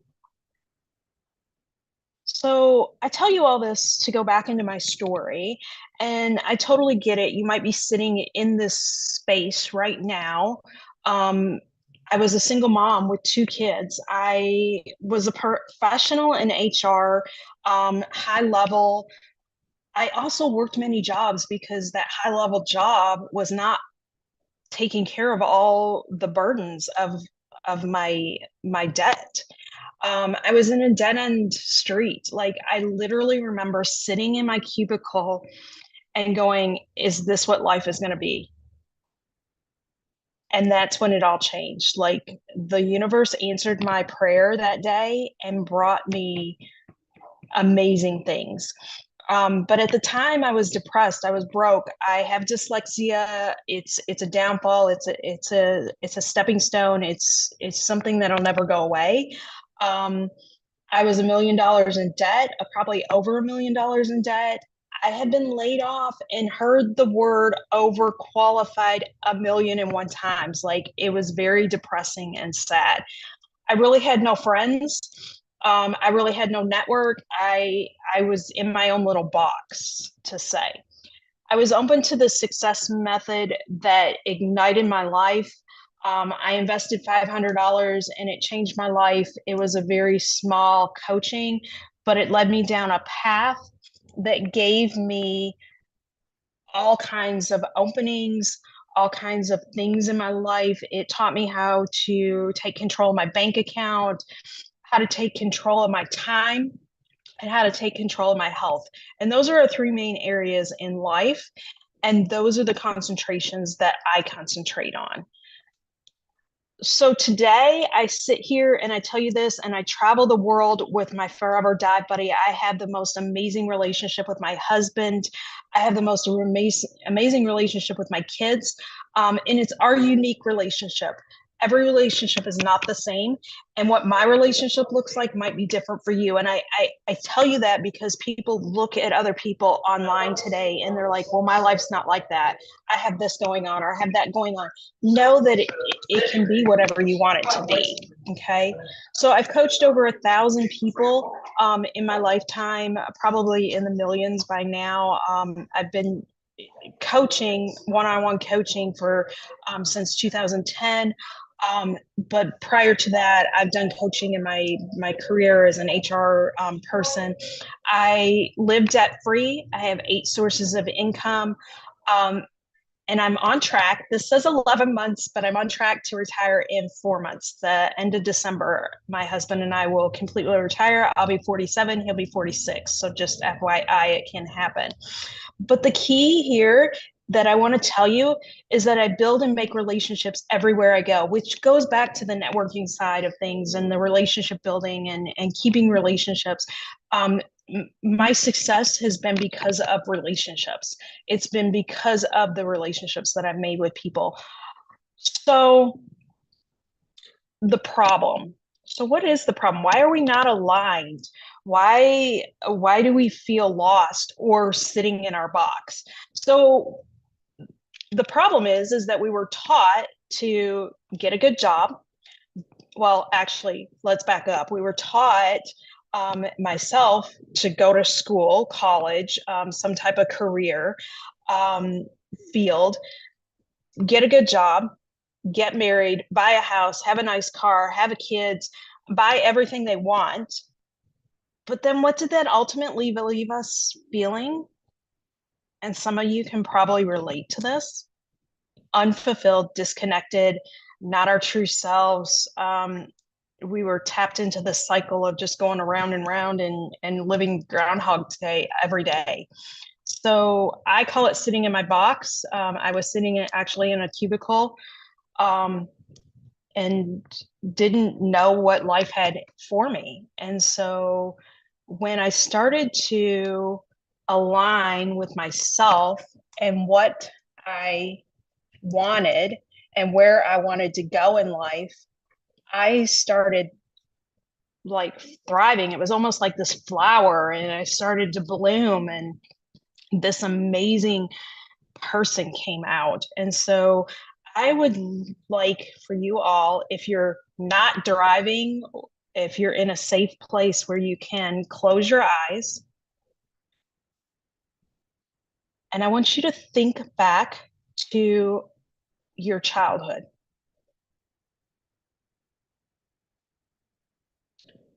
When you were a little child and you were thinking about, what do I want to be when I grow up? What did you dream of? What made you excited? What brought you joy? What brought you passion? What lit your heart up?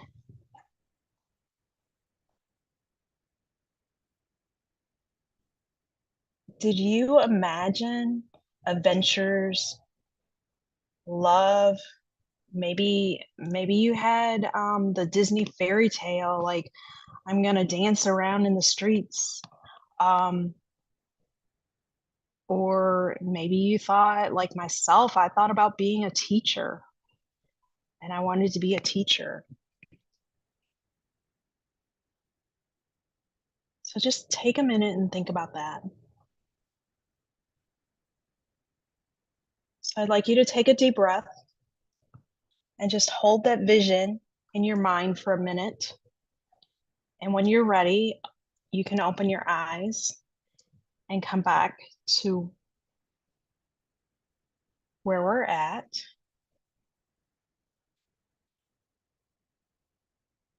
So you may be asking yourself, how do I get back aligned with that person, that little person, that child that I was?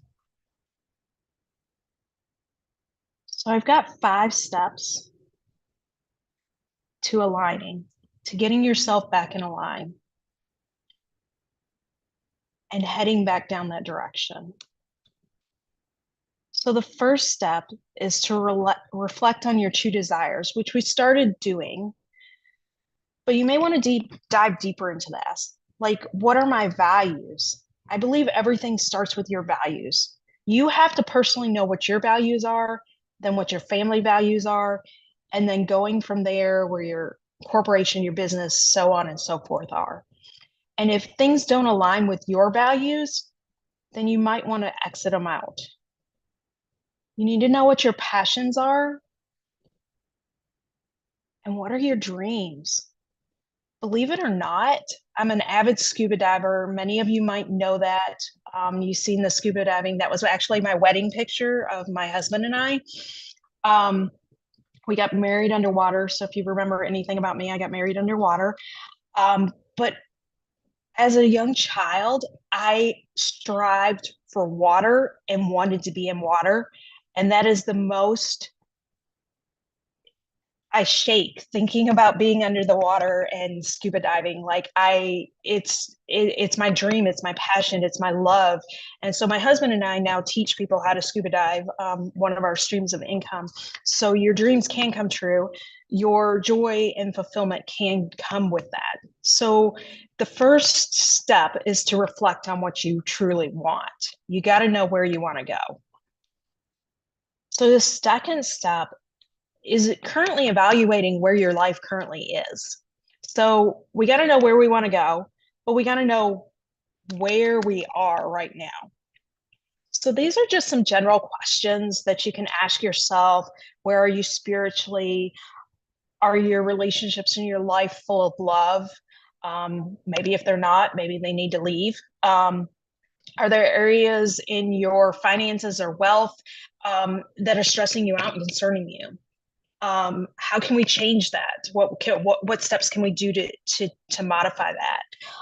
What's your personal growth? Are you growing every day? Are you growing every week? Are you growing every month? You know, some people don't know what personal growth is. So starting little, you know, maybe you need to attend one seminar like this a month or something. What is your career? Are you satisfied? Are you dissatisfied? Do you want something else in life? Do you want to be somewhere else in life? What does your social life look like? What does your health look like from a 1 to 10? Where are you at with your health? How much time do you set aside for fun? I believe that everybody should laugh every day for at least 20 minutes. Like that will fill your heart like you would not believe. Step number 3 is setting intentional goals. So I use the SMART goal method. There's several different other types of methods. I do believe goals need to be audacious. They need to be hard to obtain. And then you set micro goals to get there. So goals need to be specific, measurable, achievable, relatable, and time-based, okay? Step number 4, you need to create an action plan. So your action plan can be of several different things, but it really needs to be a step-by-step plan. Maybe you need to prioritize tasks. Maybe you need to time block, make a personal budget. The other thing I would say about this is to take it one step at a time. Don't try to change your whole world in one swoop. Start with one goal, do it for 21 days. It takes 21 days to make a habit. So start with one goal. I want to be healthier, so I'm going to drink a gallon of water every day for the next 21 days. You know, getting in that habit. You can add things to your habits as you get used to them, but some people need to take it slow. Some people eat the whole elephant at one time. So decide what your eating habit is there and move forward with it in your action plan. So number 5 is reassessing and adjusting. So I do this on a weekly, monthly, and yearly basis. But you need to continue to check in with yourself. Where am I at? And I have a couple tools here to help you do like a weekly review, a monthly review. So the weekly review, you want to know what your wins are. What are your losses? What do I need to fix? How am I feeding my faith or my fear? I think this is the biggest question. You know, when you're moving through actions and changing things, fear comes to play a lot. Hence, I had a lot of fear today. So fear comes to play a lot. And so are we feeding that fear or are we feeding the faith? We want to really feed that faith and not that fear. Because when we feed that fear, it gets bigger and bigger and bigger. If we feed the faith, it gets bigger and bigger and bigger, and it overtakes the fear. So am I settling or creating a burning desire for my goals? what does my perfect week look like? Like, what does a perfect week look like for you? Envisioning what that looks like can help you reach your goals. On a monthly review, I like to look at what went well, what worked well, what didn't work well. Did I actively encourage ownership of my life or leadership of my life? Did I own my life or did I lead it? What will I do differently this month to reach my goals? Who should I plug into for direction or coaching?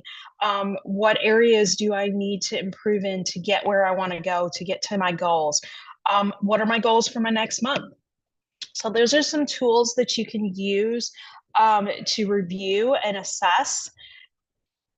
And finally, I've given you a weekly review, a monthly review.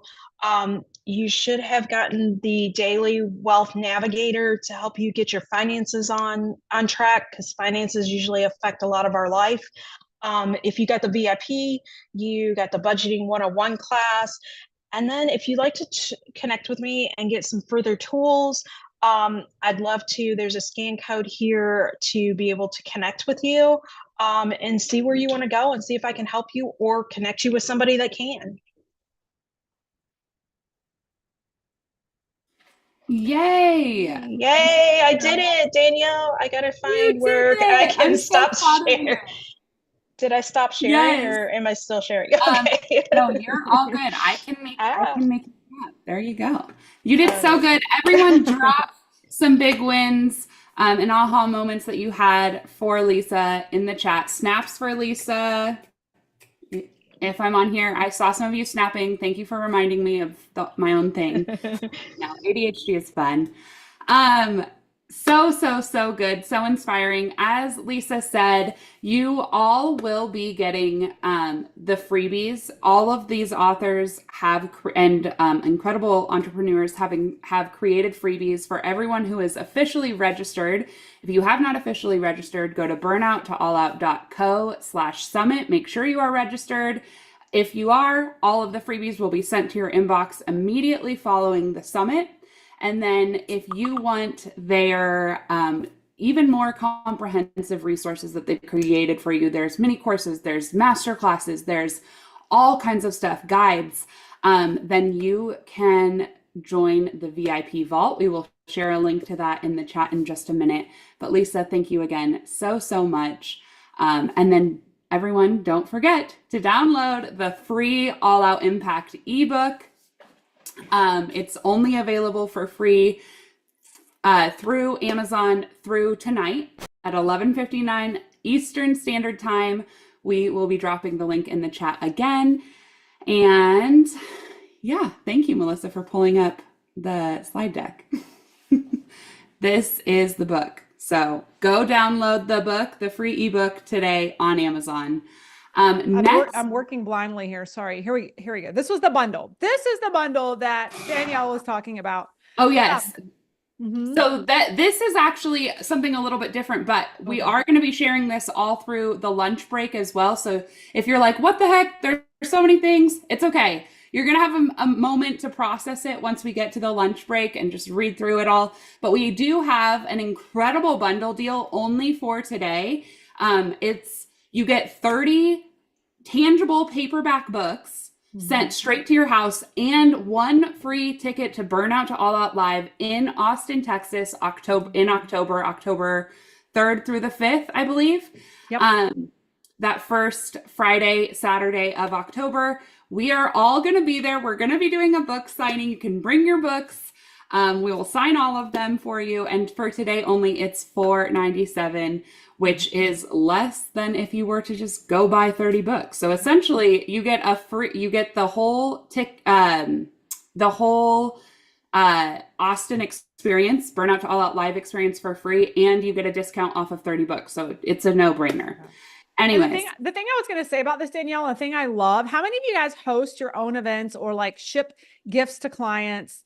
I personally love buying books in bundles. If you've been to any of my events, you've probably gotten a gift of a book because it came in a bundle that I purchased. Like I purchased like 100 of Lewis Howes's books because it came in a bundle and I got a ticket to a live event with him. I've purchased hundreds of Mel Abraham's books, Preston Smiles. Like I do this all the time. And then there are gifts that I can pay forward and give to clients. I can give at my live events.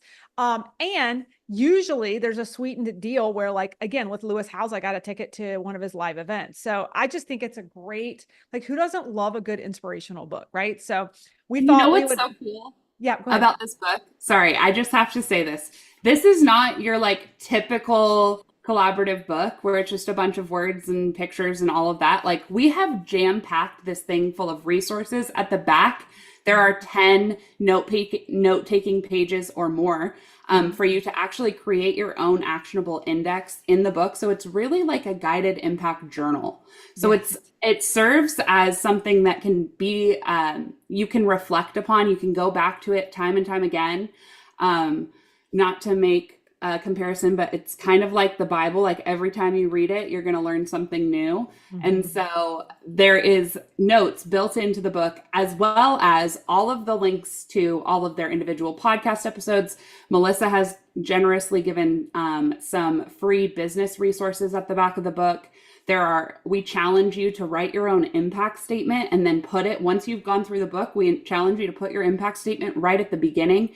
And really there is so much power in being able to write something down. There's a statistic out there that says you're 80% more likely to accomplish what you do if you write it down. And so that's why we created this book in this format, is because we wanted to give you something that would not just like inspire you, because there's lots of books out there that can inspire you, but that would be an actionable guide to help you create that change that you're longing to make and to make that impact on the world and in your own life. So an incredible deal here for the 30 books. But if you are also like, I don't need 30 books, then you also have the ability to get the Kindle. Again, I would still encourage you to get that hardcover, or not. You can get the reason the hardcover is so expensive, by the way, is because it's in color. But the paperback version of the book, any hard version, tangible version of the book, so you can write in it, I encourage you to get. So that is. So the next amazing keynote we have is with Amy Michaels. Amy here is pinned on the screen. If you are just joining us in the chat, I encourage you to go to the top right button on your Zoom where it says view and press multi-speaker, because throughout the day today, we're going to have some panels. There are going to be times where there's multiple people speaking. So I just encourage you to go press that multi-speaker view. But without further ado, here is Amy. She's going to be talking to us about enhancing human intelligence with artificial intelligence. Amy is the founder of Wolfpack HR and is transforming how small businesses and scaling entrepreneurs harness the power of AI. Recognizing a gap in traditional HR consulting, Amy built Wolfpack HR to merge classic HR practices with AI's game-changing potential. As a certified AI specialist and business consultant, she empowers businesses to integrate human intelligence and AI for a competitive edge. Amy's approach emphasizes communication, connection, and collaboration while providing training and development that elevates team performance. Her empathetic style makes AI concepts accessible and helps teams thrive in an AI-enhanced world. When she's not innovating at work, Amy loves traveling and spending time with her family. And her wiener, what are those? Weimaraners. What are those? They're dogs. Oh, It's a breed of dog. Weimaraners, yeah. Weimaraners. I've never heard of that kind of dog. Willow and Winnie.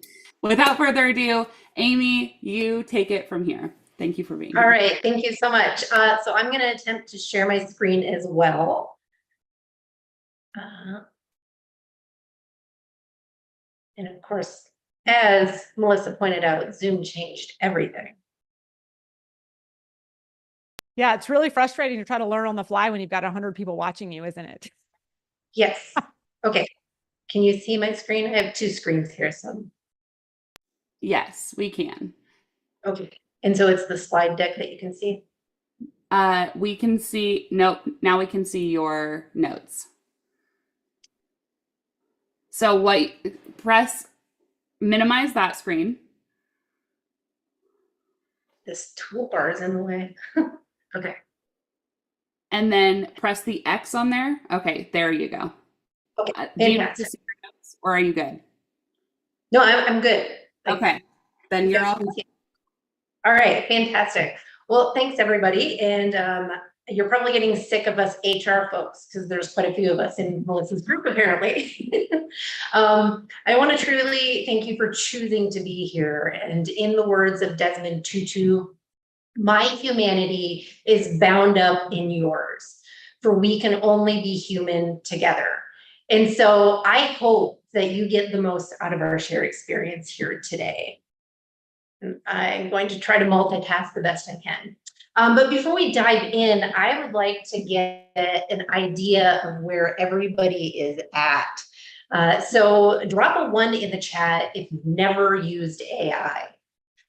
Drop a 2 in the chat if you've used it sporadically here or there, or maybe you've tried it and got frustrated with it and haven't tried it again. And drop a 3 if you're like me and you love AI and use it more than Google. All right, so I'm seeing a good mix here. I think my chat's kind of delayed. All right, well, interesting. Thank you so much for sharing. It kind of gives me an idea of where everybody's at. But before we can explore how AI can enhance our human intelligence and makes our lives easier, let's clear up a few misconceptions about what AI is and what it isn't. So grab your workbook if you haven't, be ready to take some notes. One of the biggest concerns with AI is that it's going to replace humans entirely. But AI is just simply a tool. It's like any other tool, it can't operate on its own, and it does need a human to guide it. This is why I don't believe that AI is going to replace humans, or at least anytime soon. And I guess only time will tell if they end up replacing us. But throughout history, we've seen how advancements in technology have changed the way we do things. But to this point, none of those innovations have replaced us. Let's take a dishwasher, for example. There was a time when washing dishes was a completely manual task, consuming our time and energy. But when dishwashers came along, they didn't eliminate the need for humans. They simply altered the way we did the task, saving us time and allowing us to focus on other things. The same goes for AI. Think of AI as a way to expand our capabilities, not eliminate them. It's here to take over the repetitive, mundane tasks and free us up to focus on more creative and strategic aspects of the work that require human intuition and insight. So let's talk about some of the things that AI still can't do. AI can't explain its decisions. It provides answers based on data models and algorithms, but it can't always explain why it made a certain decision. And this is a critical point from a legal perspective, because we've already seen a handful of lawsuits against businesses in 2024 from the EEOC for AI use in hiring processes. So understanding how to use AI tools effectively and ethically is crucial, especially if there could be unintended consequences. AI can't make moral judgment. It doesn't know right from wrong. And in an example, if in a split-second decision, should a driverless car risk hitting another car to avoid a pedestrian? This is a complex moral judgment that AI is not equipped to handle. It can't feel empathy or emotion. while it can simulate empathy in text, like when a chatbot says, "I'm sorry to hear that," it doesn't truly understand or feel emotions. That's why there's no substitute for the human element. It can't be creative on its own. AI can assist in creative processes, but it still requires a human to provide something truly innovative. While AI has been involved in creating music or film, it's not spontaneously creative, at least not yet. And it can't fully replace human workers. Despite all the things AI can do and will be able to do, it can't replace human workers entirely. Again, at least not yet. It can perform tasks faster and handle data that's beyond our human capability, but it can't replace the nuanced critical thinking, creativity, or empathy that humans bring to the table. As someone with a strong background in human resources, I've seen firsthand how advancements in technology have reshaped the workplace up to this point. And AI tools are only going to impact the workplace on a larger and much more rapid scale. So think about self-checkout stations at stores like Walmart and Target. The adoption of this technology has made it easier for retailers to implement self-checkout into their operations, but it still requires a human to help if there's an issue. AI changes the way we work, but it doesn't eliminate the need for human involvement. And those who are open to learning how to leverage AI will find themselves at a significant advantage.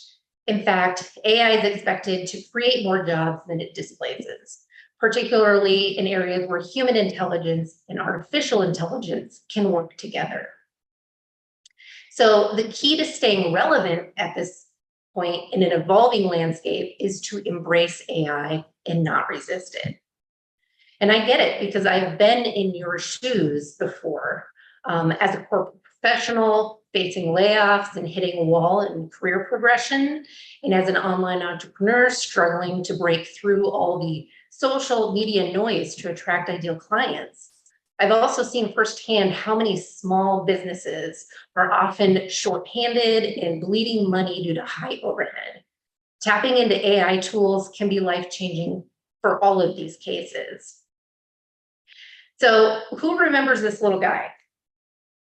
Yeah, he's the helpful assistant from Microsoft in like 1990s.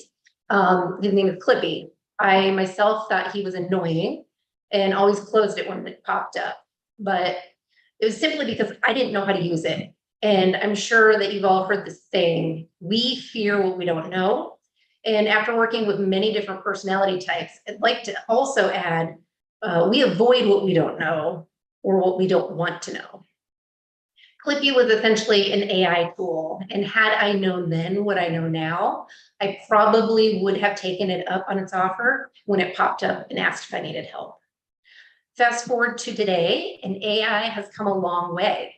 So let's talk about some of the ways AI can help you as entrepreneurs, business owners, and corporate professionals, and how it can enhance your own lives and businesses.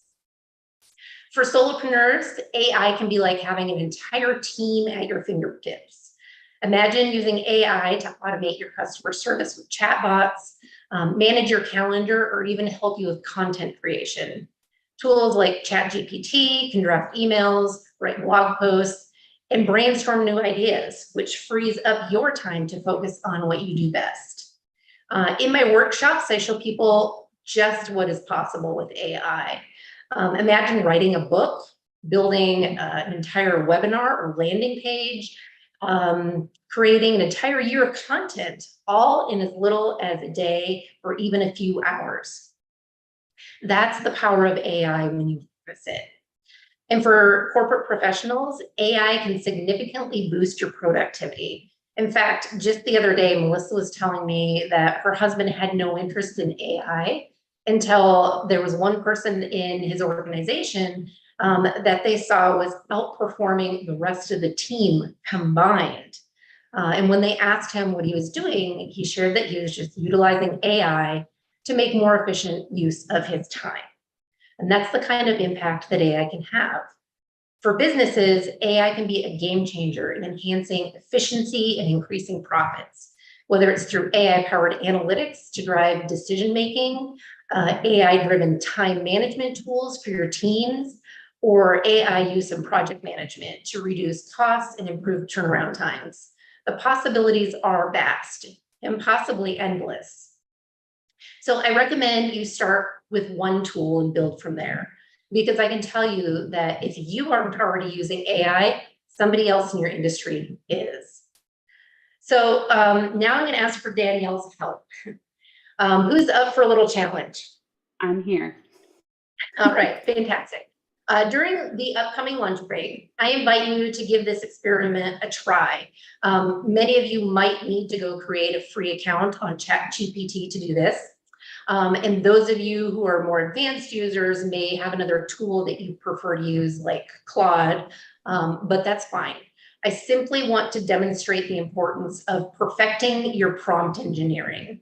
So be ready to either copy and paste out of the chat or write down in your workbook. You ready? Okay. So Danielle is going to pop a prompt into the chat here for me. And it is, I am a, insert your profession. Please give me a weekly goal schedule. And so with this first prompt, it will likely give you a pretty good weekly schedule to follow. However, it's probably also going to be pretty generic because it doesn't know anything about you other than the profession that you entered. And it doesn't know your specific goals. As I stated before, AI is simply a tool. And in order to get the most effective use out of it, you need to give it context. So now I'd like you to copy and paste the second prompt that Danielle dropped into the chat, or write this in your work. You are a top time management consultant. I am a blank, again, insert your profession. I have hired you because I would like your help planning my weekly schedule to optimize my time. I'd like to make sure I'm accomplishing the week's goals, batching busy work, and leaving uninterrupted time for productive work. Can you create a list of questions to ask me to help outline my weekly plan? It should be goal-oriented, not time-blocked. Also, if you could provide a helpful template or provide a template, that would be helpful. So with this prompt, you will likely get a much more individualized response tailored to you. So I hope you give that a try. And I'm very curious to see the differences in the plans that it generated for you. So if you post them on LinkedIn and tag me, I might have a special bonus for you. And if you took advantage of the VIP upgrade of today's summit, you will also get access to 2 of my favorite prompt engineering frameworks that you can use for virtual anything. Oh, with that, you experienced just a small taste of what AI can do. But AI is just one tool in my tool belt. As an experienced business consultant, I specialize in helping entrepreneurs and businesses navigate complex problems with their tools and their teams. Consultants like me are problem solvers. We bring strategies and solutions with proven frameworks and structures that are tailored specific to your needs. Another thing I do as a consultant is help businesses mitigate their risk and remain legally compliant. So I'd like to offer you some free advice. If you're using AI in any capacity in business, even as a solopreneur, I highly recommend that you have an AI use policy in place. Corporations should have their handbook updated and inform their employees about AI usage to protect themselves. Remember when I had mentioned the EEOC lawsuits earlier pertaining to AI usage? Well, I am uniquely qualified to help protect and preserve your business, as well as help you and your teams prosper in the new era. Simply connect with me through my digital business card on page 59. And if you'd like to get one of your own, you can just use the code GETPITCH. Yay! Snaps. I also will share some tips and trends in my private group if you'd like to join. This is a free community of other like-minded entrepreneurs and professionals who are already enhancing their human intelligence with artificial intelligence. And if you found any value in the information I shared today, I'd love to continue to serve you. You can join one of my upcoming AI workshops or send me a message if you're in need of custom tools to help you gain an unfair advantage in AI. Don't forget to tag me with Rebuilt on LinkedIn. Thank you, everybody. Thank you. Oh my gosh, Amy, that was so good and so needed in this world where AI is just like, it's everywhere. It's everywhere for everything. And there aren't a whole lot of people speaking out and being like, this is how you use it effectively. So great job. Everyone, please drop your aha moments in the chat. And yeah, thank you so much, Amy. Awesome. All right. Yay. Am I taking over now? Yeah. All right. So we have a fun announcement. That's what's next, right, Danielle? That's we have a fun announcement of our first, we're giving out 2 gifts this during this summit for just engagement, because we like to make it fun. And I think you already have it on the slide. If I can pull it up and get it here. So Danielle, who is our other way? Swipe the other way. Sorry. Thank you. Here we go. Who is our first? Right there. Winner? Paula Molina. Yay to Paula.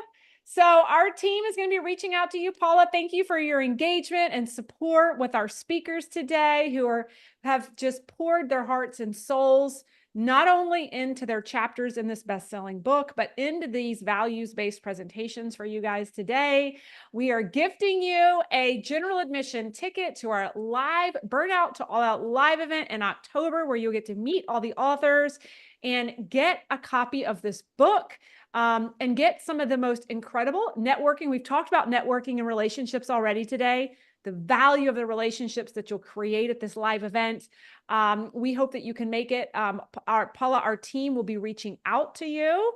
Hopefully through Zoom, you can connect with our team so we can get you your freebies. So congrats to that. All right. Anything additional here, Danielle, or we're just going to go straight into our next speaker, I believe. So Danielle, I'm going to turn it over to you to bring on Lauren about creating an actionable community. Perfect. Yes, we are going to jump right into Lauren. She has such an incredible presentation prepared for you all. And then immediately following, Melissa will have a few words and we'll take a lunch break. But before we do that, let me introduce to you Lauren Ludicky. She is the go-to expert for small to medium e-commerce businesses looking to scale through powerful email marketing. She specializes in email consulting, guiding clients on deliverability, campaign strategy, and converting subscribers into loyal customers. What sets Lauren apart is her commitment to building lasting partnerships, supporting clients through every stage of their email programs. Her team excels in launching new programs and managing established ones with over 250,000 contacts, driving significant revenue growth. Outside of work, Lauren loves family time with her husband and 2 kids and their lively little puppy, who I believe is on the couch behind her. Mm-hmm. She's passionate about helping businesses thrive and creating meaningful connections through email. Lauren, thank you so much for being here, and we are excited to learn from you. Yeah, all right. Let me share my screen and make sure we can see everything. Right. Can everyone see my screen? It says creating an actionable community. All right. All right. I'm excited to get started with you guys, but fair warning, I have a lot to get to for 15 minutes. So we're just going to get going. Okay, my name is Lauren. I'm the owner of By Lauren Jean, a digital marketing agency. And interesting enough, I am about to reach my 10-year anniversary of starting my business. So yeah, I can't believe it's been a decade, but here I am. So my email marketing approach is building strong customer foundations through honest and transparent email marketing, which is exactly what we're going to talk about today. And of course, Like Danielle said, my puppy is always in the background, which is why there's a picture of me, because all of my clients know Josie. So just figured I'd share it with you. All right, to give you a brief background about me, I started my career in e-commerce with a company that sold personal safety equipment. So like I'm talking safety glasses, high-vis apparel, hard hats. Talk about a sexy product, right? Although the product line was not glamorous, it was a small business and I was involved in every aspect. I was 23 years old, managing a P&L, customer service, web development, marketing, and everything else that you do in a small business. The job made a huge impact on my life, and it's where I really fell in love with email marketing. And you can read more about how I got started in my chapter of the All Out Impact book if you want to learn more. But first, I just told you about me. So can you tell me in the chat, where do any of you fall with this? Number one, are you an e-commerce business owner or work for one? 2, e-commerce and storefront. 3, storefront. 4, digital commerce or service base. 4 and 5, 5, 5. Okay. All right. Okay. I thought there was going to be a lot of 4 and 5s, but that's okay. And so remember, I'm coming from e-commerce, so I'm going to still make this resonate with you guys because I've done non-e-commerce before, but this is perfect to know the audience. All right. So what is an actionable community? Tell me in the chat, how would you describe an actionable community? And it doesn't have to be e-commerce related. Anyone? Okay. All right, I'll go into mine. Okay, accounting, partnership, engaging, conversation, clicking, buying. All right. So here is how I define an actionable community when talking about email itself. Of course. An actionable community is one where the subscribers are just passive recipients. I'm so sorry. Told you everyone would know her. Okay. So it's where subscribers aren't just passive recipients of your emails, but they're inspired to engage with your brand. So some of those examples would be like they're reading your emails because you actually find value in them. They're more likely to respond to your calls to action. Now, is there any other examples that you guys would have other than buying? Anybody else? Like, what would you want somebody to do with your emails if you wanted them to be engaged? Make comment on posts. I see that. Referrals, sharing. Yep, definitely. So lots of sharing. That's great examples.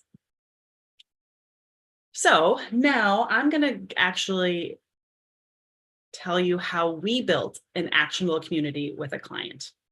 So building an actual community actually relies on consistent, relevant, and value-driven communications, right? So it's when a company understands there's an actual human behind an email address.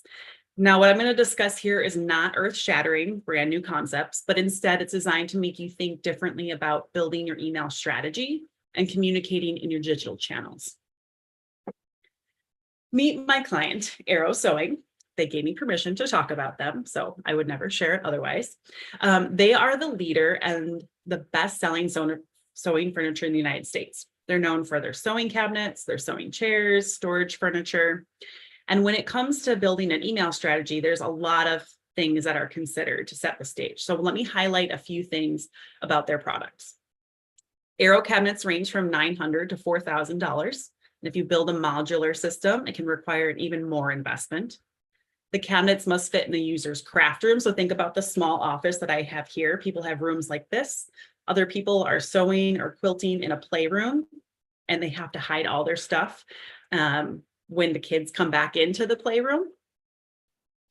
So overall, Arrow's customers make very thoughtful decisions. They're not spontaneous purchases whatsoever.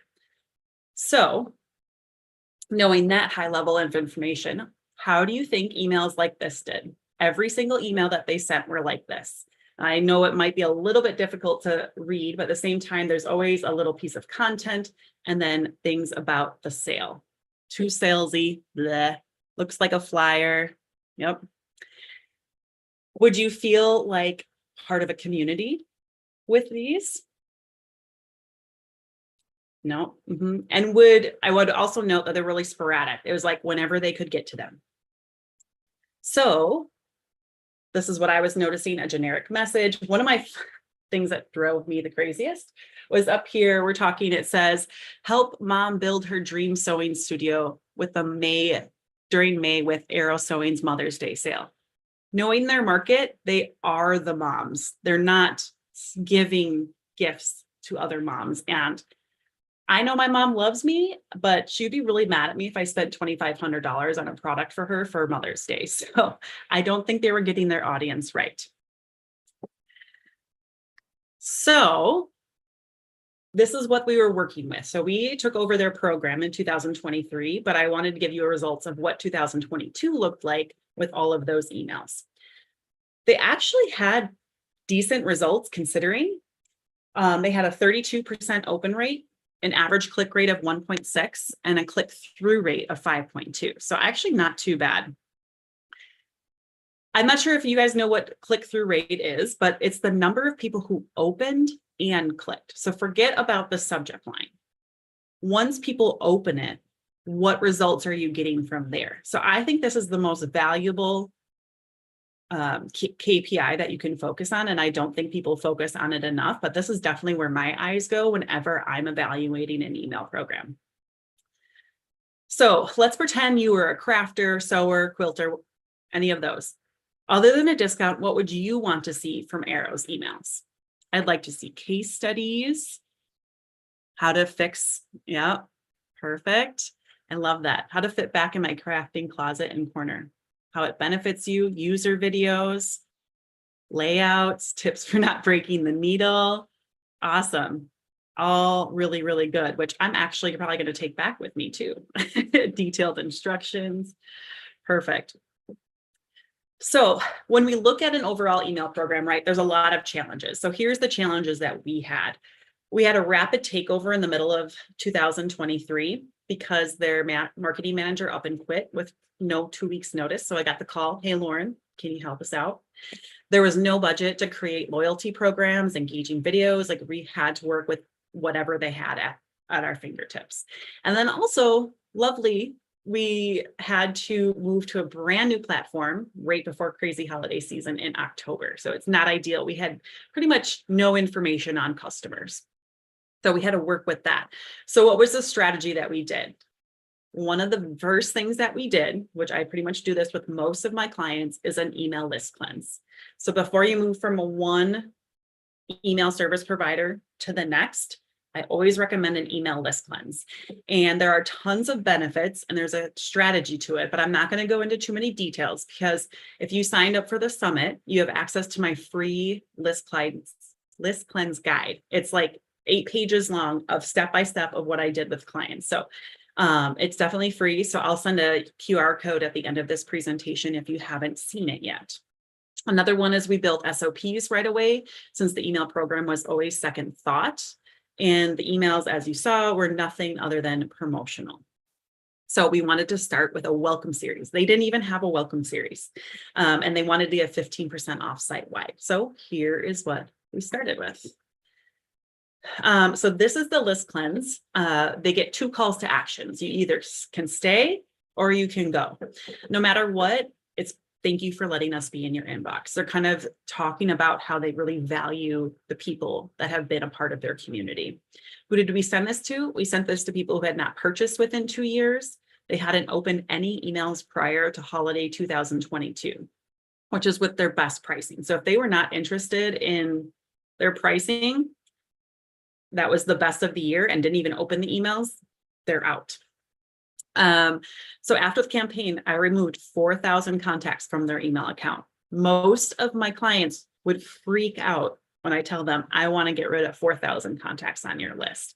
Because it's always about quality over quantity. And this would also help me do a small domain warm up to focus on deliverability. Now, I know that's kind of like new lingo for you guys, but just know that when you're switching ESPs, you should only send the engaged people first on your brand new email service provider.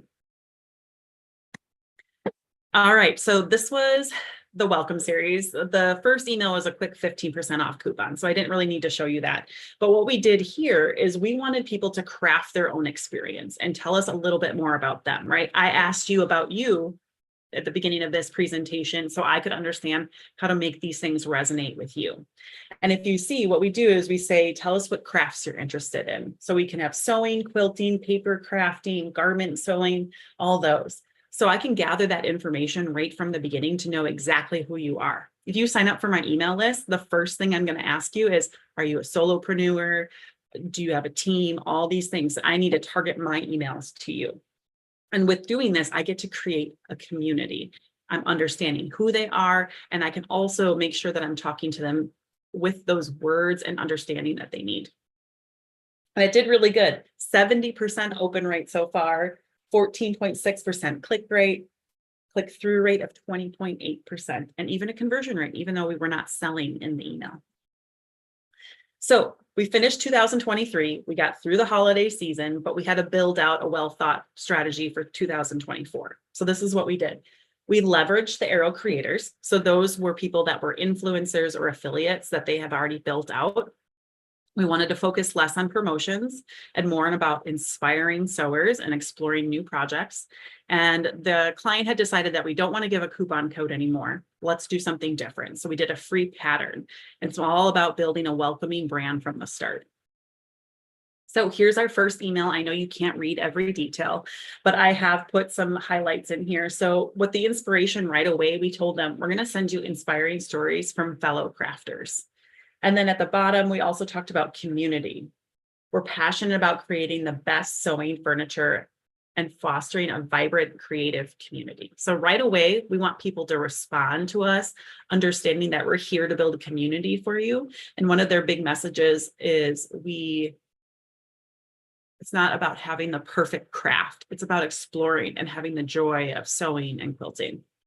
So this had an 88.1% open rate, 54.8% click rate, and 62% click-through rate.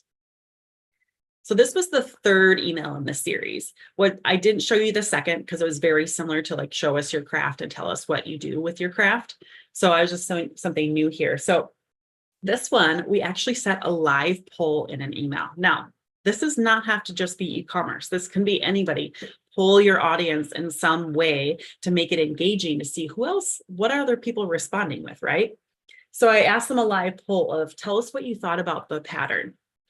Did you already start working on it? Are you looking forward to adding it to your queue?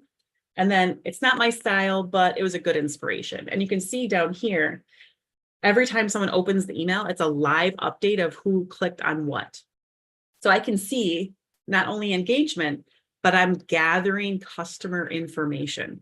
So now when I go through and segment my list, if everybody who pushed C said, hey, it's not my style, I know not to send them information about that type of pattern. And this one in particular was EPP. It's English paper piecing. It's a very niche type of thing that you do with sewing and quilting. So now I know, don't send them things along that lines of EPP. They're not quite interested. And now I'm going to send more things and started tweaking what they are telling me that they want. So open rate of 69.8%, click rate of 25.6, and a click-through rate of 36.7. All right, so this can be easily done without service. So if you're not e-commerce, that's totally fine. So what would you poll your audience on? And make sure it's something that you would actually use information on. Does anybody have any ideas?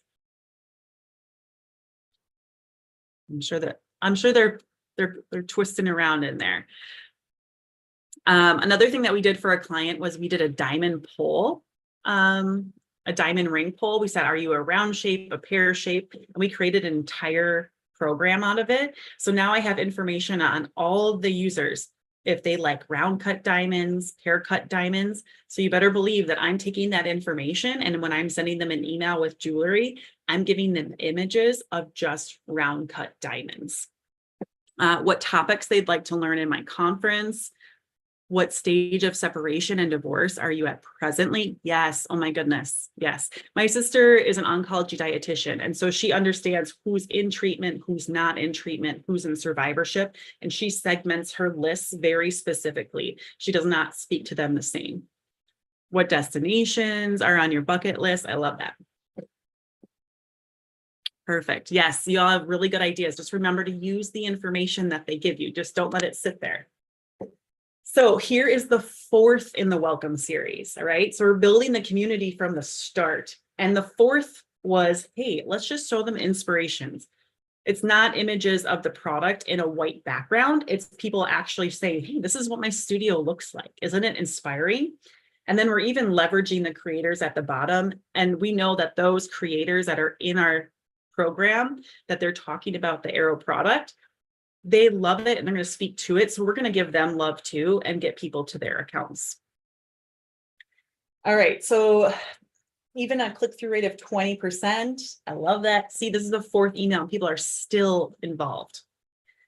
All right. We also do a monthly series, Meet the Creator. So now instead of just promotional emails, this is another monthly thing where we're actually creating the actual emails and showing like there's another space. Here's a really good way for you to go use some patterns and shapes. And you're seeing some great open rates, 45%, click rate of 3.9, click-through rate of 8.6%. Here's another one. We give an inspiration series. So a lot of you guys in the beginning were saying like, how does it fit my space? What are other people doing? Give me some inspiration. That's exactly what we're doing here. 48.8% open rate, a 3.6% click rate, and so forth. I mean, this very first one, I love Sharon Holland. I'm not even a sewer, but she gave you an idea of how to give a hostess gift. So you use like you make something that you put your pie in and you carry it and give it to the host, and they get to keep what you made them. It's such, I just love her work.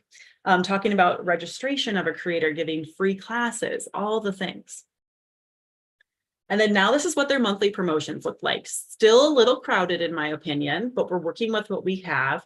But instead of saying, here's a sale, here's a sale, here's the sale, we're also giving them like, choose this one. Is it this one or that one that you want? Again, engagement. We're also doing a giveaway. So we're still having to qualify what the client wants, right? The client wants the bold colors, and this is their brand, so we're sticking with it. But now we're getting better open rates and click-through rates and conversion specifically. So when we look at 2024 so far, these are the results that we're seeing. And remember, this is something I didn't mention. I send a remail to every single time. So if somebody did not open the first email, I'm changing the subject line and sending it to them again. So these results actually include the remail. So they left a little lower than what they would have been based off what I was showing you. But since 2022, we've seen a 20% lift in open rate, a 66% lift in click rate, and a 57% lift in average click-through rate. So in summary, you do not need new content or a large budget. Just think differently. And then consistently provide value, not just discounts. And gather information through your responses. Then use it to personalize your emails. So I know I probably am getting close to time. So I just want to give you guys the QR code here. This is what you can get to my free list cleanse guide. So go ahead and download that. It's also in the summit. And then you can, if you're VIP, you get me walking through the actual list cleanse guide, telling you exactly what I've done for clients, and a free ClickUp list cleanse template. So there we go. Yay. Love this. Love this so much, Lauren. Okay. So if you guys learned something from Lauren in the last 20 minutes, and you've got some action that you're taking, share with us and give her some love in the chat. I see you guys clearing and welcoming series. Genius. Somebody loves your shirt. I love your shirt too. Such great info. Brilliant A/B test. Yeah. Okay. So brilliant. Do you use it as an A/B test to tweak initial subject? Yeah. So they're asking you some questions now too. So we'll let Lauren get into the chat maybe during break. You guys are welcome to ask our speakers questions, but also I think it was for like $97. You guys can purchase our VIP pack where you're going to get tons of resources from these ladies and get a Q&A session with them post the summit, right? So during our lunch break, we'll make sure to have slides up for that. So you guys have all those, all the resources we've been talking about, the digital download, the VIP option, all the things, the books. But yes, everybody's loving it, Lauren. Such great insights. Can't wait to dig in more with you. Brand new to email, but never thought to segment it. Listen, we've learned the hard way. Have we not, Carrie, right? With our team, it's a constant learning journey. The more we segment, the more efficient and impactful our emails are going to the right people. And so it's not something that we really like dug into too much before the past year either, but we've learned that it's really, really important. So thank you so much, Lauren. We're actually going to shift into a quick lunch break. To keep us on time, we're actually going to make this lunch break 20 minutes. And that's just more like those of us facilitating and speakers can like shove our pie holes, but the rest of you can come back and just turn your screen off if you don't want people to watch you eat. So we can just stay on pace, so that we can finish on time today. But I hope you guys are loving this. What we're going to do is, Danielle, let me ask from an operations perspective, should we stay on this Zoom and run the slides until 1 o'clock, or should we close out? We don't even need to close the Zoom out anymore because we're not streaming live on LinkedIn anymore because the API is broke. I think that we should do the 20 minutes and then we will still close it out just for recording purposes for the VIPs so that we can cut up all of the videos. So if you invest in the VIP vault, you will get all of the videos uploaded to, it'll be like a course. You'll have all of your amazing resources as well as all of these topics really organized for you. So there's a lot of incentives to upgrading to the VIP, but just from a logistical standpoint, I think that we still need to shut the Zoom room down and we'll just have you re-enter the same Zoom room, but we'll do that in 20 minutes after the lunch break. Okay. Yeah. And do you have the deck to pull up that's going to be rotating, or I have a timer on it, so I will share my perfect. And we can set it for like 18 minutes. So we're back at 1 o'clock. Does that work? Mm-hmm. And so everything that's going to come through on the slides, some of you have been popping in and out. There's a couple of things going on. I know there's a lot of QR codes and a lot of links. So there's a couple of things that'll be going through the slides if you've missed it earlier. Number one is the workbook. So the All Out Impact workbook you can pull. Number two is the free ebook download. So we're gifting this to all of you guys who are streaming live with us during the summit through midnight tonight. There's a QR code that's going to be running where you can scan it, get your downloadable Kindle version today, right? And then the other thing that's going to be running through the slides as well is that we have a podcast series. So the cool thing about how this book is written with our E360 Mastermind members, these are the amazing women who are in our Burnout to All Out E360 Mastermind, who've written all about impact, their purpose, and how you can live a more impactful life in business through your gifts. This book is really unique in that it's interview style. Danielle has interviewed everyone through the video, through Zoom, through some really incredible prompted questions. And so what we've done is cleaned up and created this incredible book of storytelling in response to these incredible questions around impact. But you're getting the Cliff Notes version in the book. The podcast series is the full meat and potatoes of each interview that was conducted to build this book. So you'll see that you can download the podcast and get the stories and all the big 7 questions answered, vulnerable conversations, priceless connections. And you'll see that come through the slides. And then lastly, I think that as we go off on lunch is just a reminder that we're offering a book bundle today. We do have our Burnout to All Out live event. It's our 5-year anniversary of me setting up the Burnout to All Out podcast and LLC. We are celebrating our 5-year anniversary at this event. It's the first weekend in October. All of these authors will be there along with hundreds of other incredible entrepreneurs who are there to grow personally, grow professionally, and grow their networks, right? And so we have a book bundle where if you buy 30 paperback books, we've got a QR code for this.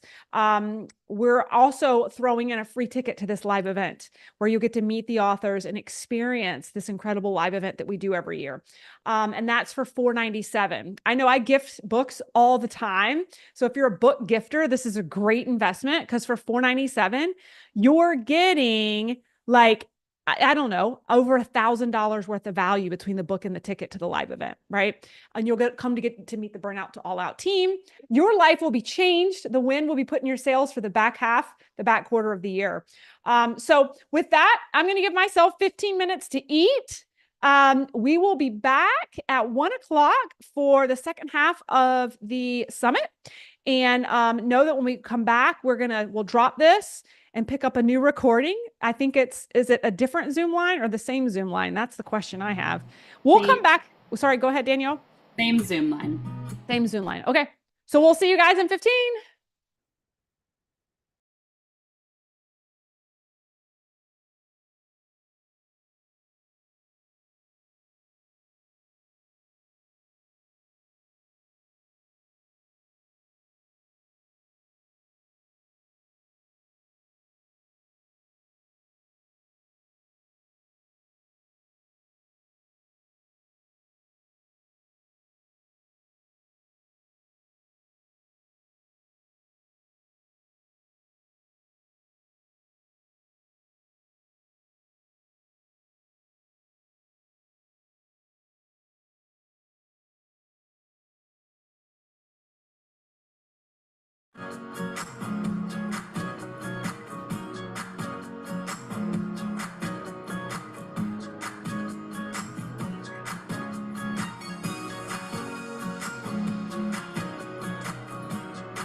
All right, guys, I'm going to give you a quick heads up that we're going to be closing out this Zoom line in a minute, and going to the new Zoom room. And I want to make sure, because I know Allie's going to shut it down right now. Do we want, it's the exact same Zoom line we're coming back to. Is that correct? Yes. All right. So exact same Zoom line that you're in right now. We've got 5 people in the waiting room. So now we have 6 people in the waiting room. We may want to drop the Zoom line in the chat. So everybody, like, I know it's right here. You can pull it at the top, but just to make sure we don't lose you. And anyone in the waiting room. Let's see. I'm going to let everyone in the waiting room. Hey guys, I see that you're all coming in from the waiting room. We're wrapping up the morning session. We're closing down and going to open up the afternoon session. It's the exact same Zoom line. So we're all going to jump over there right now. So we'll see you over